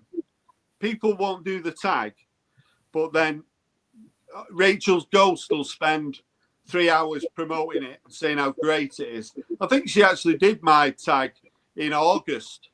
So she certainly weren't promoting. All the big channels did anything but promote the tag I were doing. But then Edwin does a tag and they all come, all the cowboys can't wait to go and support Edwin. Yeah, I think don't get it because you he's are done like one overthinking video. it, He's done like one video in a year. And you get people like Alex, Beer and Vinyl. There's loads of channels that you think they put a lot of time and effort into the YouTube channels. And then you get someone who doesn't give a shit about YouTube, doesn't give a shit about the vinyl community, and he's doing the vinyl tag. So why are you promoting someone who doesn't? You know, give a there's shit a lot of about people, Rob. There's a lot of people like Edwin that has their own business. He doesn't give a shit about the vinyl community. He's done one video in a fucking year. But he's done a lot of videos. You know, you took like 6 or 8 months off at one point. People do that shit. No, I didn't. No, well, I didn't. you took a hiatus for a while. That you know, you took a hiatus. I know and that's one of the reasons why I'm not doing the vinyl tag. And you did it 2 years in a row. I want it to be. I've done it for 3 years. I want it to be somebody who really engaged with the vinyl community, not somebody who just thinks I need to give myself a few. Why more are you such a nice guy in person and a fuckhead when you come up on these kind of things, huh? Yeah. You know, well, I met like a dozen Brits in London, and everyone was great, including you. Yeah. You know, we had a great time. Yeah. It wasn't any of this like bickering at all there. Yeah, but you put yourself up on a pedestal now, so that nobody will say anything against You're you. pointing it out, Norman, to putting me on a pedestal. I'm not putting myself on a pedestal. Nobody will say anything against you apart from me. Believe me, everybody in the peanut gallery right now is. Yeah, but they're not. They've not got channels. I have got. Don't worry about them. Ignore them. Oh, I'm not. I don't really Yeah, care about them. We've got channels. We're sitting here and telling you, you've made a fucking balls up of this. Okay. You're not on Rachel's Ghost now. You're here. Did the pub close early today night, Rob? What's going on Friday night? Honestly, I should have stayed in the pub because I think you. Yeah, I've been out on the piss. The Americans don't say it right. I think you pissed on yourself. Yeah, I've been out on the piss since 1 o'clock, and I come home and I thought, right, I'm gonna let people know what I think. Is what we call is a little bit wankered. Which is another way of being pissed, Massey. Exactly. I had 3 people inbox me about. I was out with Coffee Dave. We were at the record shop. We had lunch, and I'm getting these like texts about this thing going on. It's just Rob Walker is dumping on you right now. Who's texting you? It's a small world. Massey, who's texting you saying that? I want to know. It doesn't matter. You know, the thing is, look, I have no problem with any of you guys. So I don't know why. I mean, I thought you'd come in here and talk about music. The whole idea is you're supposed to be talking about music here. Look, the last thing we're talking about is music. Well, obviously. Yeah. Obviously. Really, for me, the 2 disappointing things was the timing. Right, I don't care whether it was Edwin that did it or not. It doesn't really. Why is he dumping on me? Because I did it? Because I did it? Because I have a lot of views? One point was that you endorsed it as an official final tag, and anybody else. No, but I'll seriously, take the trademark off. It's like, okay. Seriously, Norman, because a lot of people follow you, and they will not do any other vinyl tags because that will be unofficial. I'm not that powerful. No, you are. You are. Yeah, you are, I'm afraid. I'm glad you think so. You are. You are. Well, you could say to people here now, just do any vinyl tag for 2025. I would say that. I do any vinyl tag you want. In America here, we don't even know when Donald Trump gets in the office if we're going to be allowed to do these anymore ever. Okay? So we may not be able to. We might be like all thrown, us liberals, thrown in prison, arrested, put in concentration camps because of that. So this is the last chance I have to do the 2025 vinyl tag. No, you're gonna go for years, Mazzy. There's a few Americans I want to put in a concentration camp. I'm sure. Yeah. Okay. Did you do the vinyl tag in 2019 and 20? Did you do the vinyl tag in 2019 because he was in power then as well? I probably did. I don't. I do a lot of videos, as you know. So, and I'm sure I did. I started in 2018, I think. Donald Trump was in power then. Yeah, but he wasn't throwing his enemies in jail like he talks to now. I'm kind of over exaggerating, yeah. I mean, I do exaggerate. Okay, here's what I'm doing right now. I'll tell you, it is disappointing because the 1st of January was always a date as I said before you came on. The 1st of January is the most depressing day of the year, and to have a brand new vinyl tag, it really does. Yeah. Make your day. It really, Richard, you can do the vinyl tag next year. I took the trademark and the official off my title now. So, and I did say it in it. I'm not going to edit that out. But, if people who know me, and I know there's always new people, I have a little smirk every time I do some of the overtop shit. And if people, when I say the official, they know I'm full of shit on that. It's not the official. Nothing is official, a vinyl community. There is no club. But people take things literally. You can say it tongue in cheek, right? And a lot of people say, he's only kidding.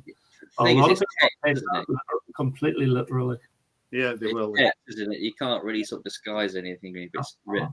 Well, I'm not going to, it's not for me. It's kind of like when, these rock bands in America, they were, oh my God, they're talking about demons and the devil and anti-Christian and you're going to blame Black Sabbath for Satanism and stuff.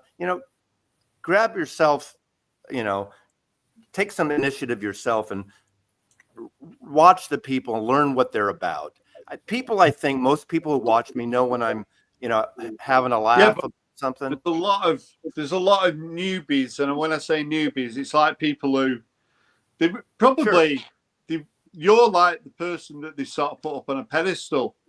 So I don't think you should sort of put yourself down in that way. People do really. I mean, you've got 37, nearly 38,000 subscribers.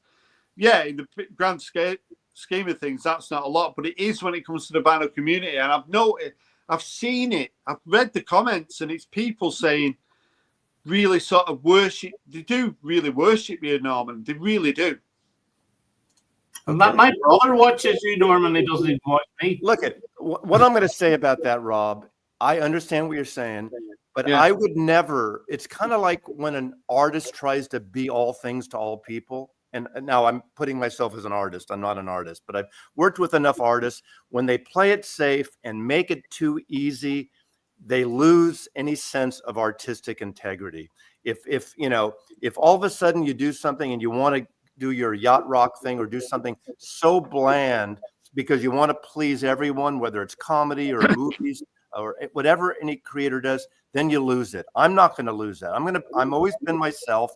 What I like about it, unlike my job for 38 years, I had to be cool to the clients, be cool to the photographers I represent, and make it work for everybody. I couldn't be an asshole. If I want to be an asshole on my channel, I can be an asshole. If I want to go over the top and joke and do something, I did a video, was it last year? The top 10 records of all time in the history of the world. Well, of course they're not.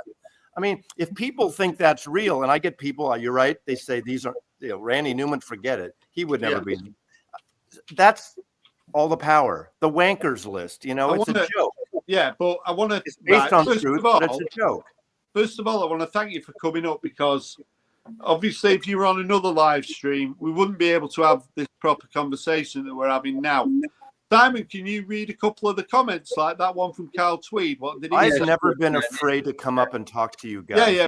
Listen to this, Norman. What's this from Carl? The Vinyl Tag 2025 has hardly set the internet alight. Maybe it will come alive when someone else posts questions on the 31st of December for the Vinyl Tag. That could be. There's been I've seen about a dozen responses so far. Yeah, there's something like that. I would. Yours definitely had. Yours caught fire, and you had a shitload last year. and maybe that'll happen. Maybe Richard or you will come up with something on December 31st. All the power to it. And if someone else does one on the 1st of January, I will support that too. I think it'll be pretty difficult, but I have a good time of doing these questions. I'm going to do the Americana one. The narrative that will come from this conversation is you've got a load of Brits whinging about the vinyl tag. I can see it tomorrow on Rachel's Goal. She'll be going up there saying that the Brits were whinging. Rachel will be coming up there saying the V Cup are all whinging about the vinyl tag. What's up with them? You know, I'm sick of that shit. Well, after all this kind of peaceful thing, it is kind of weird that this one thing set you off, Rob. You know, and I know you're upset, Richard. No, you know what? I have respect for you, Richard. I love you. I love what you do. Look, I really care about the vinyl community. I really care. And when people start the channels, I'm not there for a week.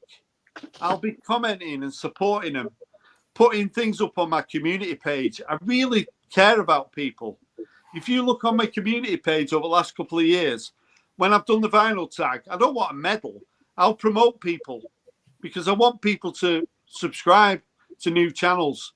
That's what makes the vinyl community great about so that. good. Yeah. That side you're great about. The other side I think is bullshit. Excuse me. I mean, is that an English term? Yeah, but what's bullshit? Is when you try to make up these rules that don't exist, that your rules according to you, and they don't really matter. Nobody wants the rules. It's not the rules. It's like a way of behaving. A way of behaving. That's all. Not rules. Well, I don't think this is a way of behaving. Like pissing on someone who's not even here. You know that type of thing. Very British, isn't it? Well, it's very British. Say you don't like the tag. Fine, you've said it. How many times do you have to say it? You have to dump on Edwin or me? What do you want me to do? Do you want me to say nothing? Is that what you want? Because there's a lot of people. Well, you've been saying it every day since the last 4 days. No, I haven't. There's a lot of people think it's a load of shit, but they won't say anything. I'm coming up and saying, Mazzy, it's a load of shit, this. Okay, you said it. I disagree with you. Yeah. And it's not even your tag. Me. That's fine. You can disagree with me. See, I don't disrespect you for disagreeing, but like, come on. Okay, I don't disrespect you. You don't like it. I've just said thanks for coming up because we're able to have a proper conversation without somebody with their own narrative speaking over everybody. Yeah, I would always rather do it directly with you than like commenting here. You don't know the attitude, you know. Rob the Waxed. You know, I've got more love for him because he said, look, the vinyl tag's the first of the year. That's what Wax said. I know he did. The thing is, I don't have to agree with you. Rob and I agree on a lot, and we disagree on a whole lot of shit. And he might be watching now. Like, he's one of the people who thinks I shouldn't be here. I'm getting texts, why are you going there now? But, you know, I want to talk it out. And you're not going to change my mind. I'm not going to change your mind. I did as a compromise. Maybe it's too late, but I took the trademark and official off. I respect you for that. It was a bit of a tongue in cheek. I mean, for me to put a trademark on a title, really? I mean, if people think that's official, excuse me.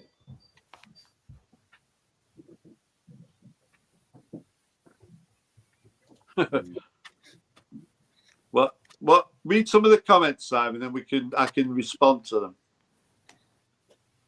I'm just looking now. I saw something about me behaving like a child. That's all there was. I think if you behave like a child, you wouldn't actually come up and voice your opinion, would you? That's all I'm doing, voicing my opinion. Michael says, I'm finding myself agreeing with a man who slags me off on RG. Yeah. You know what I'm like on Rachel's Goal, so I'll say anything. Well, can I ask Norman a question? Whenever that final tag did come up, were you surprised that it was only the 4th or December? You know, to be honest with you, initially, I didn't even think about it. I really didn't. But I went and watched it, and then I started reading the comments. Like there was only 2 or 3 comments in. And then I realized, I'll tell you exactly what happened. And then I was surprised at the reaction about the earliness, but I understood it. And then I actually texted Rachel And I said, my suggestion initially, not a suggestion, I said, Rachel, maybe we should have a chat. People are getting upset that Edwin posted this so early. And then she was having her Patreon thing, and she invited me. I'm not a Patreon person of hers, but she invited me up on her Patreon. So I got like a freebie on her Patreon, but on live with her, I don't know, 20, 30 people watching. And I said, you know, maybe we should reach out to Edwin and maybe have him put it in private until the 1st and let people know that he did one. And if someone else comes up with it, so be it. And then we talked it out. We just thought, you know, it's already out there. People know about it. Some people are bitching about it. Let's just let it ride. And I had that afternoon, there's an impulsive side of me, you probably know. When I have an idea, I run downstairs and record a video like that. I don't plan it out. I will pull records, like if it's a Best of the Smiths or whatever, or Sad Bastard. So I went downstairs and I went to the question and I pulled it and I recorded something and I almost didn't post it. And then after that stream, I said, well, fuck it. I'm just going to post it. So, you know. But you know, in hindsight, So, yeah, I was surprised, Richard, but it didn't freak me out. Like, so what, you know? No, I'm not freaked out. I was just disappointed. Well, apparently some people are. Just a couple of things, but that's it. It is a bit. It's like you get John, the 60s pianist, saying, oh, yeah, I'm going to do a response in a couple of weeks or whatever. It's like, you know. And then I've seen John doing videos where he says, oh, I love the vinyl tag. It's the first time every year, at the start of the year, everyone does a video. And then he's on about doing his response on the 15th of December. Get a grip, John. The thing is, there's been loads of tags. There's been the lockdown tag. There's been the summer tag. There's been the punk tag, the jazz tag, all the rest. That's fine. But you see, whenever you've got those three words, the vinyl tag, to me, it's always for. I know. It's dead precious, isn't it? Yeah. We're over the top. We're over the top, Richard. We think it's like something precious. These people don't care about it. Because there was about 2 or 3 years ago, myself and Rob were in a bit of a panic on the 1st of January because we hadn't done one. I know. Yeah. He said to me, will I do one? Will I do? I said, yeah, fire it out. Richard, I respect the hell out of you and I understand your concern, and I never tried to, even though it might come out. I'm not invalidating your beliefs on what you say. To me, I kind of let, you know, even, you know, I get people dumping on me. You're right. When you get to do a lot, you have a lot of viewers and watchers. People also, you get a lot more people pissing on you and criticizing you. And for the most part, I let it roll off. I'll get on here when I see people doing their bullshit under phony names. Like, grow some balls, use a real name, come up and talk. Like, that's very sorry. Sorry, folks. You know, so I respect having a different take on this. I just don't think it's a big deal. But with respect, you know, if someone comes up with a new one on the 1st or whenever next year, I'll do that too. And I will, you know. The problem is, if somebody does come up with a new one, it will. It's almost been sort of invalidated, really. Yeah, it's been invalidated. I'll add my trademark back on the new one, okay? Yeah. It's like, I mean, I feel like I have a sense of humor about this. I think, you know, I was kind of joking, but I said, you Brits don't seem to have a sense of humor here. Honestly, when it comes I to thought the British people are the funniest people. Yeah, but honestly, it's like me, especially me and Richard. I think it's like, I really sort of care about the vinyl tag. I think it's like a really big thing. And if people want to poke fun at me and think, oh, it's pathetic, you know, but I really do think it's something special, me. Okay, well, it seems like a religious thing to you. Like, yeah. It doesn't to me, and that's our difference here. And I respect your opinion on that. I know. But we'll get ridiculed. I'm sure you'll be messaging John the Digital Gramophone, and he'll be. Oh, I won't have to. I'll get messages. I don't have to message him. He'll be throwing his shit about me about. So if he's watching, he is a big arsehole.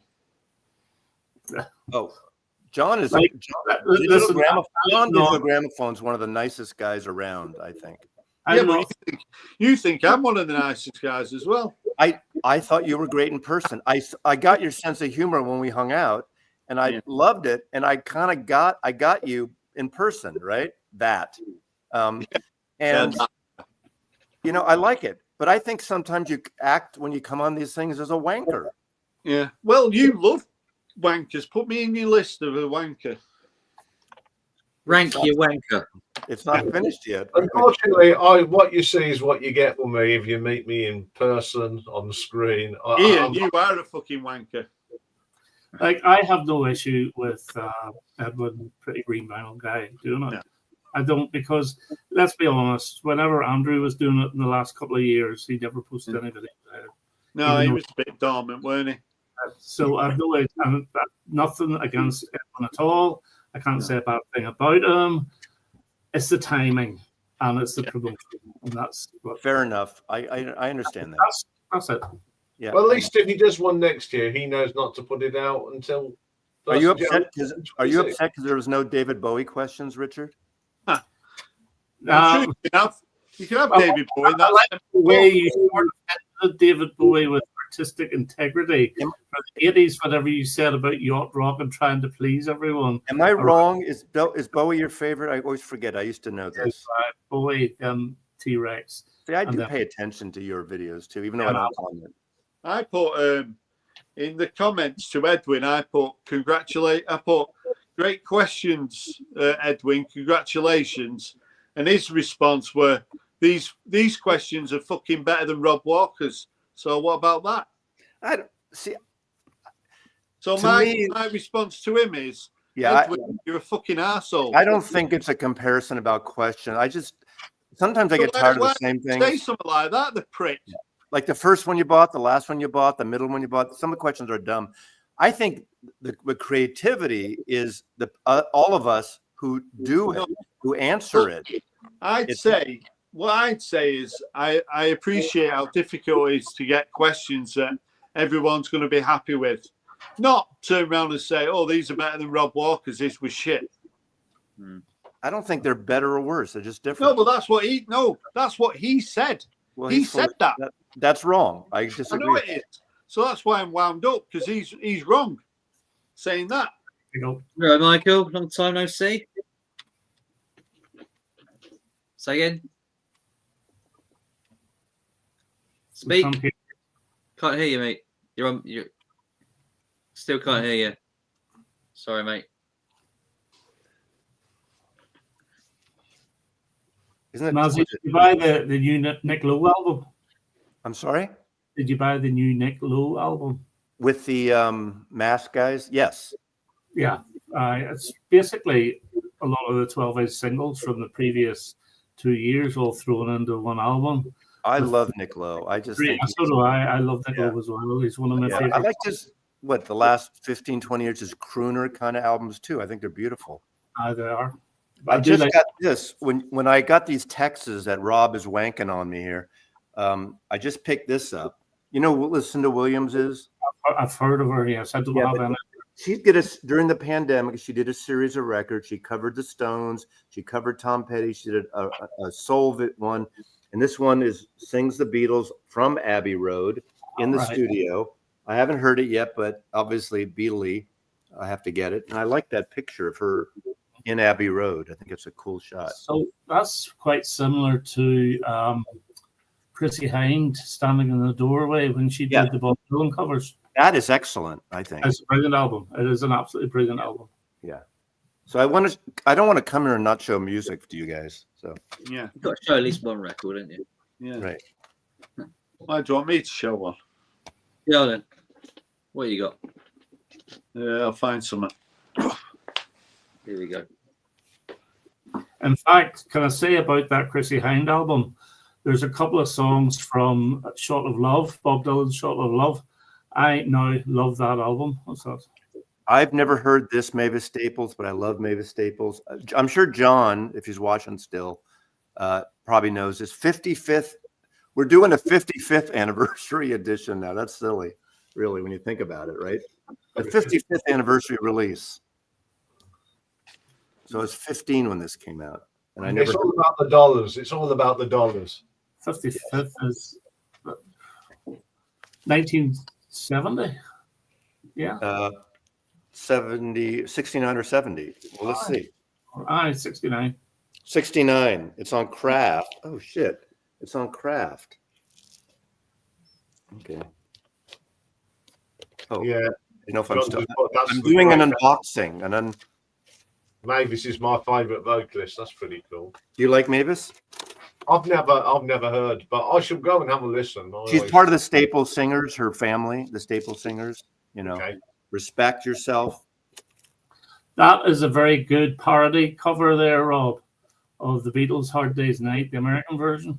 Yeah, it's high fidelity. So I like that movie. yeah, it's great, isn't it? On Blue, is it? Yeah, it's on Record Store Day. I know, Matty, you said it weren't out in America, didn't you? Say that again. It's not out in America, is it? This one? I haven't seen that here. No. I don't have that soundtrack. I probably have a lot of the songs on it, but I don't know. Is Yeah. there is Belle and Sebastian on it? No. Really? No. Okay. Well, they are a good band. Velvet Underground, 13 Floor Elevators, Kinks, Love, Dylan, Beta Band, Elvis Costello, Do we have a Smoke. Jack Black soul song? Him singing? Yeah, let's get it on. Yeah, Stereo Lab, Stevie Wonder, good stuff. Yeah. Really.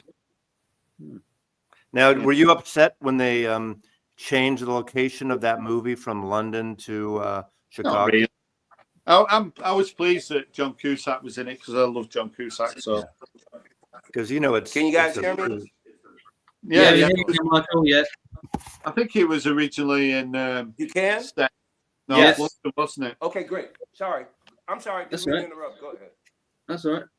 Finally, another American. Jesus. Yes, yes. Yeah, you're Hello, not alone. everybody. I think with that film, I don't think it matter what city or continent it was set on. The storyline is Yeah. pretty cool. Yeah, the best thing about it is he's called Rob, isn't he, in the film? So Yeah. And the top 10, I like those. Just top when he just looks at the camera and says top 10 breaking up songs. And I love all that. Catherine Zeta-Jones is in it as well, isn't she? So she's great, isn't she? Cheers. I'll let someone else talk now. How you been then, Michael? Great. You know, Dale, I've been checking you out, for I try and catch if I can't catch you live, I try and catch your replays and stuff. And I've been like, I got to try and jump back on and talk to you. It's been a little while. It's been a little while, hasn't it? Yeah, you too. Yeah. And everybody else, I remember a few people.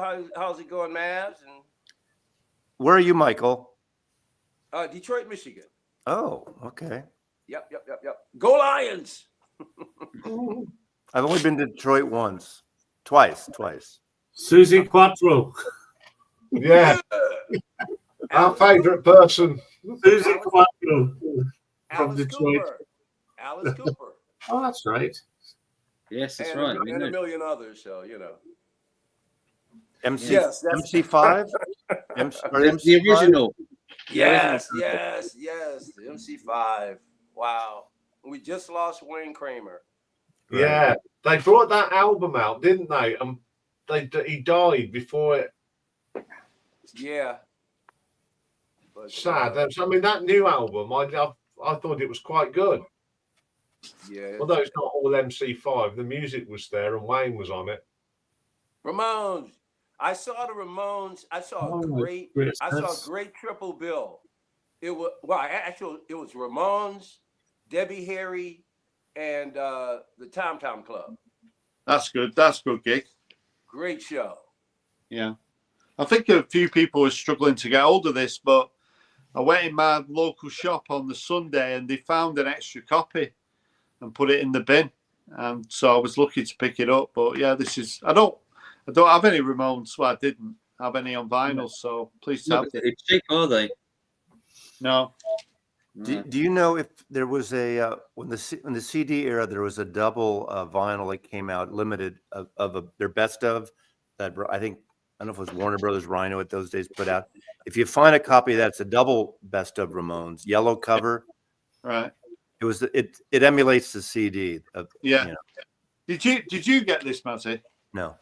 I have their records though, and I have that double yellow, so I don't need. Yeah, there was a few people though that struggled to get hold of this. Yeah, I think it's sold out here. Yeah, so I was quite lucky to get it, really, just by chance, really. How many songs are on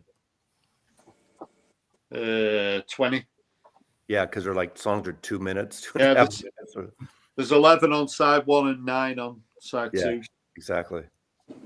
But yeah, they're a little bit like, so I was never that big a fan of Devo and never that big a fan of the Ramones, whereas over the last couple of years I've really got into Devo and started to listen to the Ramones. So yeah, well, I like that album from 1980. What's that one called? Do you know the one with Baby I Love You on it? I like that one.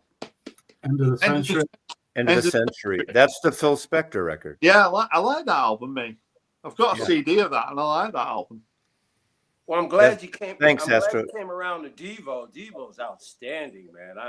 I've seen them a couple of times too. And I've had a few people in the comments saying, I think David Atkinson saw Devo in like 1977 when he was at university, and I'm like, can you imagine? Did you ever see Devo, Massey? I saw them when right as they signed with Warner Brothers, just their singles, Mongoloid, and they did their independent single. They played at the Mabuhay Gardens in San Francisco, the punk club, and my friend Brooks and I went to see them. Yeah. They were so weird because they had like 16 millimeter movies projected over them. Yeah. I saw them in 1980 at a roller rink. And it was like 110 degrees outside. The roller rink was packed. It was just sweat coming off the walls. There were chicks in T-shirts. I mean, and you could just see everything. And they came out in the rubber suits. They came out with every outfit. It didn't matter. They were sweating like crazy, and they just put on a show. Yeah. It was awesome, man. A roller rink. Yeah. It's just amazing. Yeah. They're always a bit of a novelty act in the UK, though, weren't they, Richard? They never really had any success. I'm wearing flower pots in their head. That's I know. No. Like I say, it took me a long time to sort of really appreciate them. I know, Matthew, did you mention them when you had was it your favourite American band? You did a video, you gave Devo a mention, I think. They're on the list, but they're not in my top. That's right. You gave them a mention, though, didn't you? Yeah, they're not in my. I like Devo, but they're not in my top 25 even. I don't think. No. But I like them. You know. Yeah. Although aside from Devo, Mark Mothersbaugh is incredible. He's done soundtracks for just about everything you can imagine. Right. And he has a museum of synthesizers. I mean, things that are like vintage, that only one of a kind, just weird contraptions and stuff. Yeah. So he collects all kinds of electronic gear and stuff. He's got like a studio with like a little museum inside. It's awesome. Yeah. I turned my son on to Devo when he was a kid because in the 90s, I don't know if you had it in the UK, the cartoon Rugrats. Oh, yeah. And Mark Mothersbaugh did the soundtrack, the music for Rugrats. Yeah. So did he? A bunch of those, like we had, was it not Cartoon Network, whatever it's called there. Yeah. And I used to watch them with him, and I'd see his name, so I'd play my son the Devo records. Yeah. Has peace been established now amongst the for now? Yeah. I don't even hold this guy's stuff. That's why it's like let it go. Okay. Can we all get along now? You're upset. All right. I've sobered up now. What time is the pub open in the morning near you, Rob? Can you go Saturday morning? Yeah, I'm going out at about 11 o'clock in the morning. Okay. Yeah. Well, yeah. See, I got mocked for 12 hours in London on that Saturday because I would have a Guinness and those guys would drink 3 to 4 Guinnesses for my one Guinness. Yeah. And then somebody said, "Oh, Mazzy's not even drinking that one. He carries that one to all the other pubs." That's what John said, wasn't it? Was that John? Yeah. So, so you were nursing your pint. I took it like a man. Yeah. It makes me laugh though that like John. Why is John here watching? I didn't get that. I didn't think John would be here on a Friday night watching this. Would you? He never pops it ever. He's got a son. He's a family man. Where's he going to go on Friday night? Or has he, Simon? No. He doesn't come on any. He watches occasionally Rachel's too. He chimes in. He's coming to Den Bosch when I go, so I better make the peace with him. Yeah. Yeah. You're good in person. You're just a wanker up here. Yeah. I can be a right wanker. Yeah, right, Beaner in the Guinness. Good grief. You don't do that. Ugh. Yeah. See, we have shitty Guinness here. It's not as good as you guys. No. Not as good as Ireland. And I've been to Ireland once. It's the best Guinness down south. And Oh, yeah. We went to a wedding. We stayed in Dublin for about 4 days. And then the wedding was out in Glendalough. And it was so great. But my son was about 6, and Michelle and I, and every hour, we'd stop off at some place and have a Guinness. It was great. You nearly cut it with a knife and fork. Pardon me? You could nearly cut the Guinness with a knife and fork. Oh, yeah. You don't have to eat. You see why all the Irish like to drink a lot of Guinness, because it's like food. Echo and the Bunnymen. Is that on vinyl? That's not a bad album, actually. What is that? Echo and the Bunnymen. No, but I've never seen that album. Is that an album? Yeah. That was the second one after they reformed again. The second one. This was released in 1999. It's from it's their 8th album. This. Is it any good? Yeah, it's very good. I've never seen that album. Yeah, I think he got reissued a couple of months ago. Okay. It's really good though. That's cool. Is it really good? That? Yeah, it's really good. That. Yeah, look, it's clear vinyl. Well, Okay. Oh, nice. Like a piece of glass. yeah. Is the other one on vinyl, Rob? Is it Evergreen or something like that? Yeah.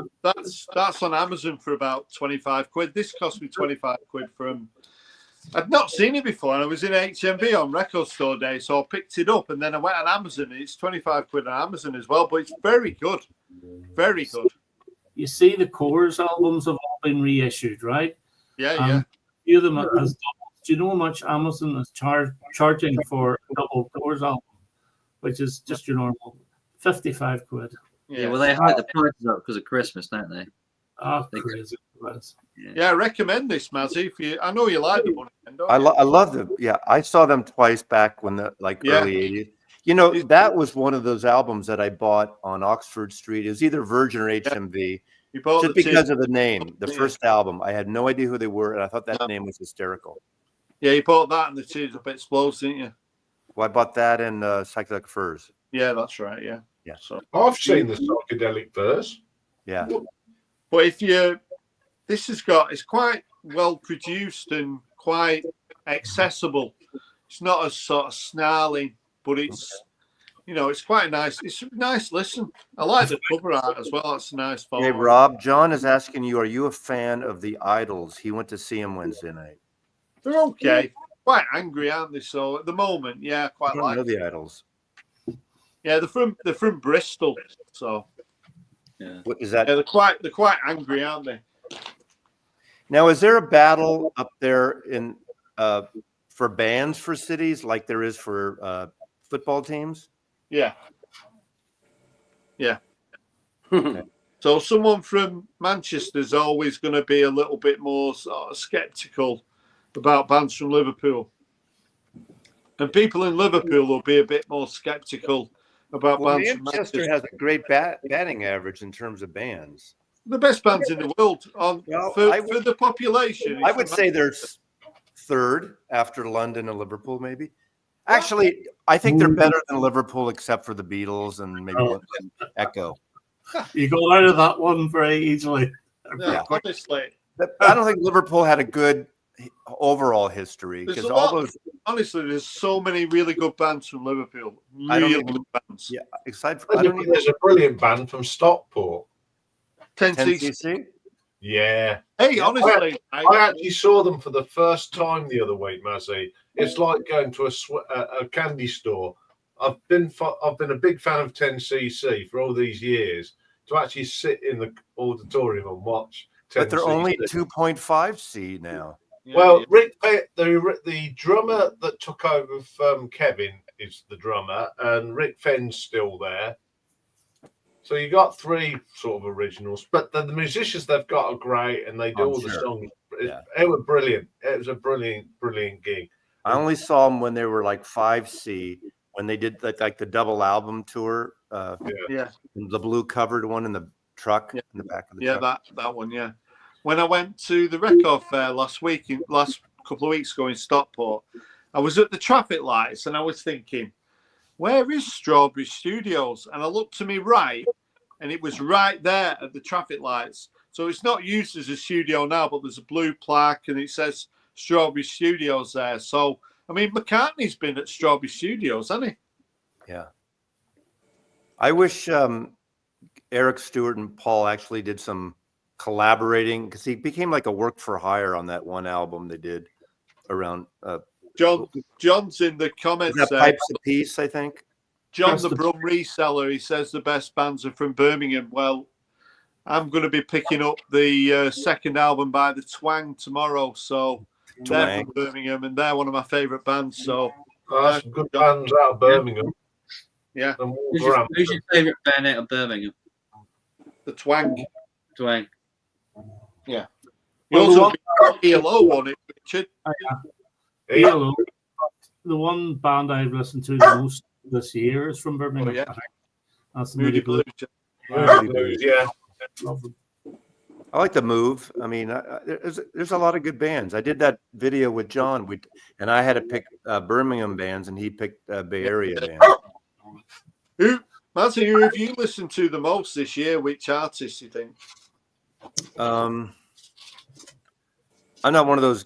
It's funny, everyone's posting these Spotify.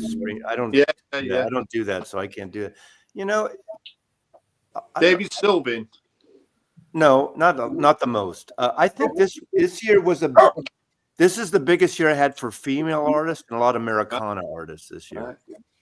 It reflected, but I don't know. That's a really good question. That's a really good question, isn't it? That it is. It is. That's the sort of question I ask. That's a very good question. With that, yeah. That's a tank. Don't circle it back now. Don't circle it back. Keep it going forward. Yeah, Charles White said the Mighty Magnum are from Birmingham as well. Yeah, they are. Yeah. Black Sabbath. Rob, you see Birkenhead, would you consider that a Liverpool band? Black Sabbath, yeah. Yeah, it's Liverpool, that. OMD, after the Beatles, the best from Liverpool. Yeah. Honestly, Liverpool, there's so many great bands. So many. And what's Johnson famous for? The Jet. Imagination. Have you listened to that Fountains DC music? That's just what John's been saying in the comments. Yeah, I've just seen that. That's a good album, that. I haven't heard that. Yeah, I mean, it's like I've said to you, Mazzy, you do your like best of it, but there's so much music in there, you can't digest it, can you? Okay. If you want to get technical, none of us should call the best of the year. It's our favorites of the year. Yeah, my favorite. When you put in your title the best of the year, people come to it, and then you got to tell them, okay, it's really my favorites. I know. I don't get every record. I get a lot, but I don't. No, Massey, I know how it works. I've got a successful channel. I know you do, and I'm not putting you down and the way you do things. I'm only joking. Well, we don't know that. Or I don't know that, I should say. I'm not speaking for the collective here. You should know that. I don't know that. Yeah, back in 1986, there was a charity for the Birmingham Children's Hospital that Bev Bevan put together.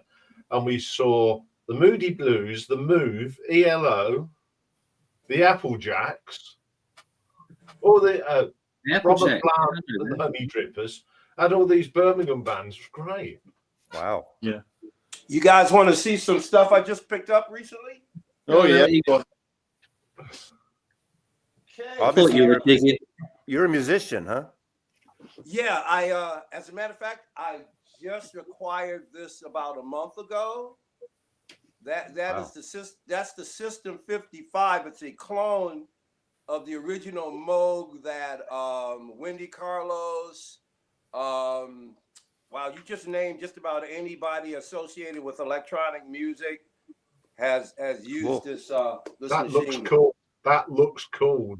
Dude, I have waited a long time to really get into modular. I've been a synthesizer player for forever.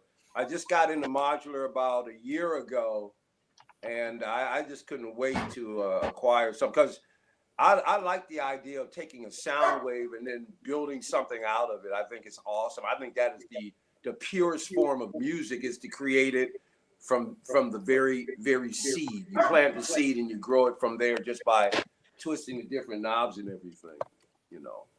But I'll as a matter of fact, I'll let you guys see the rest of this in just a second. This right here is, I think, one of the greatest, I guess you can call it synth pop albums ever. I love this album so much.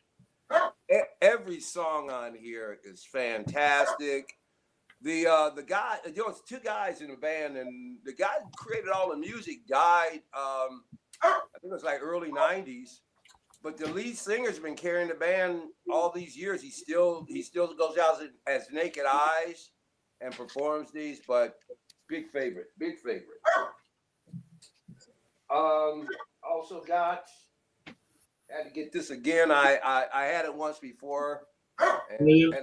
Oh yes, Catch Me With Neighbors. Yeah, good album. I have a version with a gray cover. Is that a different album? No, it's the same album cover. Okay.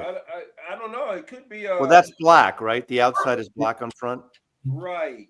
Yeah, mine's gray. Maybe is that an import? Maybe mine's an American. I don't know. Well, where's the back on there, Michael? Let's see the tracks on there. Oh, it's got the classic Enola Gay. Enola Gay's on that. Oh yeah, Oh great yeah, track. man. Yeah, mine's gray. Yeah, that's Now, cool. This, and I'm not kidding. This is like in my top 5. I think the top 5 greatest electronic bands ever.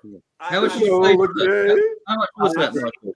I've seen these guys 4 times. I can't get enough of them. How much you pay for that? What was that again? How much you pay for that? I think I got this for $5. Yeah. That's a bargain. Yeah. Then I also got. Are you guys familiar with Billy Currie? No, not really. Billy No. Currie. Billy Currie. But Rob has to go out for a curry now. So Him from Ultravox, isn't it? Yes, right. That's right. Billy Currie was the keyboardist and violinist for Ultravox. Yeah.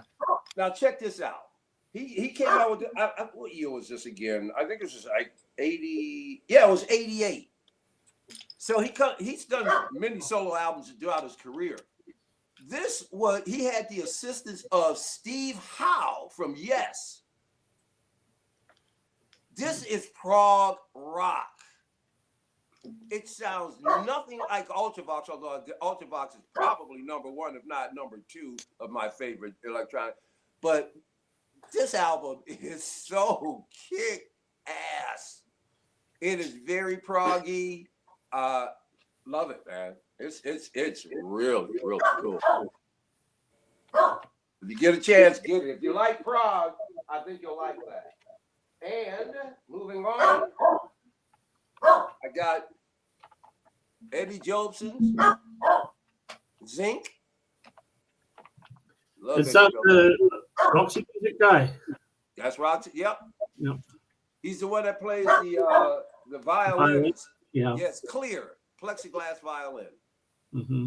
But really cool prog album. Then I picked up the second one by him. This one is Theme of Secrets, really outstanding. Really outstanding. And one of the great classic rock bands ever was UK. If you're not familiar with UK, it was Eddie Jobson, guy from King Crimson. Yeah, he was in the UK as well. Oh, great band. And then finally, I got Pink Floyd 50th anniversary. Now I hear it's an okay pressing, but I don't care. You know? Yeah, it's still a great record though, isn't it? It always sounds great. I guarantee it's gonna sound great on my system. Yeah. It's when people talk about it sounds better.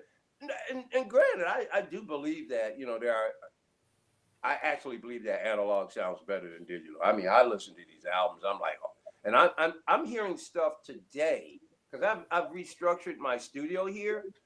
I've got my monitors now where they're actually in the middle of the floor, so they're not reflecting off of the wall. They're not close. I'm pulling out old CDs and I'm hearing stuff I've never heard on them before, which is so beautiful because now I'm almost rediscovering music I've already had. So it's awesome. But yeah, so just real quickly, give you an idea. I do live streaming on Mixcloud as DJing. So I've got. Let me see if I can get this here. A couple of turntables. There we go. That's better. Kind of hard to do. I'm on an iPad. So I got. Well, you got quite a setup there, haven't you? Wow. Yeah, and then this is the thing in the middle is a controller, so I can do digital or vinyl. And like I said, I got that keyboard, and then that thing down at the bottom is a machine, and then there's a lap steel guitar there. I'll be using that more like David Gilmour. I'm going to be processing it and trying to create like droney music with it. And then of course, this is the System 55. As I said before. Let me try. But man, I'm just having a great time messing around with that. So yeah. Good times. I think Mickey Dolenz of the Monkees bought one of the first Moog synthesizers in California. Yeah. And he used it, I think on Headquarters was like one of the first albums that used a Moog. I have Headquarters as well. So yeah. And then George Harrison bought one. Yeah. It has, I mean, it's hard to name a musician that hasn't played with it. And that's the crazy thing about it. A lot of musicians that weren't even into electronic music, they still have things like Moogs in the studio because every once in a while they would use it for certain things. A lot of times they'll use it to for bass sounds and things like that. So they were kind of just, some of the guys were just twisting dials at first, not knowing what the fuck to do. Just right. Well, Eno was kind of, people used to wonder, like, what's he doing? He said like he was just experimenting while he was on stage. There were three. If you don't have these, you know who Bernie and Krause were? Yes. These guys, Bernie and Krause, had 3 albums on Warner Brothers, and they were the 2 sales rep in California for Moog, for Robert Moog, and they set up a booth at the Monterey Pop Festival in '67 to sell it. And they got signed to Warner Brothers and put those 3 kind of, interesting albums out on Warner Brothers. Yeah. And I'm sure you guys are familiar with Tomita, right? Tomita, the Snowflakes Are Dancing. Yeah. Well, one of the principal machines he used was that System 55. On the back of pictures at an exhibition, the cover, they got him sitting in front of one of those. Mr. OCD, I need to respond to someone. I don't know what he's talking about musically, but I know the history of the Moog synthesizer and the players and people who worked with it. So I would be polite because I'm a guest here and I won't say what I really feel about that comment. Thank you. Well, where did Rob Walker go? What happened? No, just disappeared. I'm having as well, folks. Before I go, the only synthesizer I ever had was a wee stylophone. Yeah, I had one as a kid. Yeah. So did I. Yeah, so did I. Yeah. Listen, Nice. folks, all the best. Nice to chat with you, Richard. See you tomorrow, Richard. See you, Richard. Yeah. Good seeing you. Good seeing you. Take care. Yes, I learned how to play Starman on my. First thing I learned to play was Starman on my xylophone. They still sell them. They still make. I don't know now because it was no. with someone we don't talk about now. But I learned how to play Starman. I belong to another community, a synth community. Everybody's got synthesizers and stuff like this and everything. And so we talk about this stuff all the time. But yeah, stylophone is still around and never went away. And people are still buying it to this day. Even some of the guys that I know who have stuff like this, they're buying them because they can route them through all kinds of processing and stuff and do crazy stuff with it. But yeah, stylophone never went away. It's still alive and well. You can buy one today. Well, if David Bowie thought it was cool, that's all that matters, isn't it? Oh yeah, absolutely. Anyway, I'm going to Michael, sign off. Sorry. I'm going to sign off too. Thank you for letting me come here. you're And welcome. OCD is the wanker today. Good night. Good seeing you. See you, Mazzy. I'm That's a sorry, bit. I have It's to a- apologize for anybody in the chat. I can't see the chat today for some strange reason. So All right. my apologies if somebody said hello or something and I didn't. What happened to the large microphone, Michael? Oh, I it's up here, but I'm really using the mic on the iPad at the present time. Yeah, it's not very loud, is it? I don't know. I've never. This is the first time I've ever jumped on StreamYard from an iPad. I've never done it. All right. Yeah. I But can we can hear you, but it's a little bit quiet.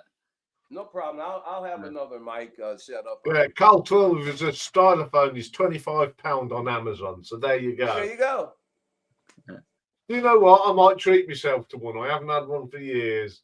Bring back some of that childhood, fun. Yeah, my childhood. Yeah. Anyway, guys, thank you for coming on, Michael. Good First seeing you time on again. here. It's I'll been be lovely back. meeting you, Michael. Hang I've heard so much around. We'll about have a you. little chat for a couple of minutes. You'll see me again. I'll be back. Yeah. Good man. All right. Cheers, fellas. Take Bye care. for now, guys. Bye.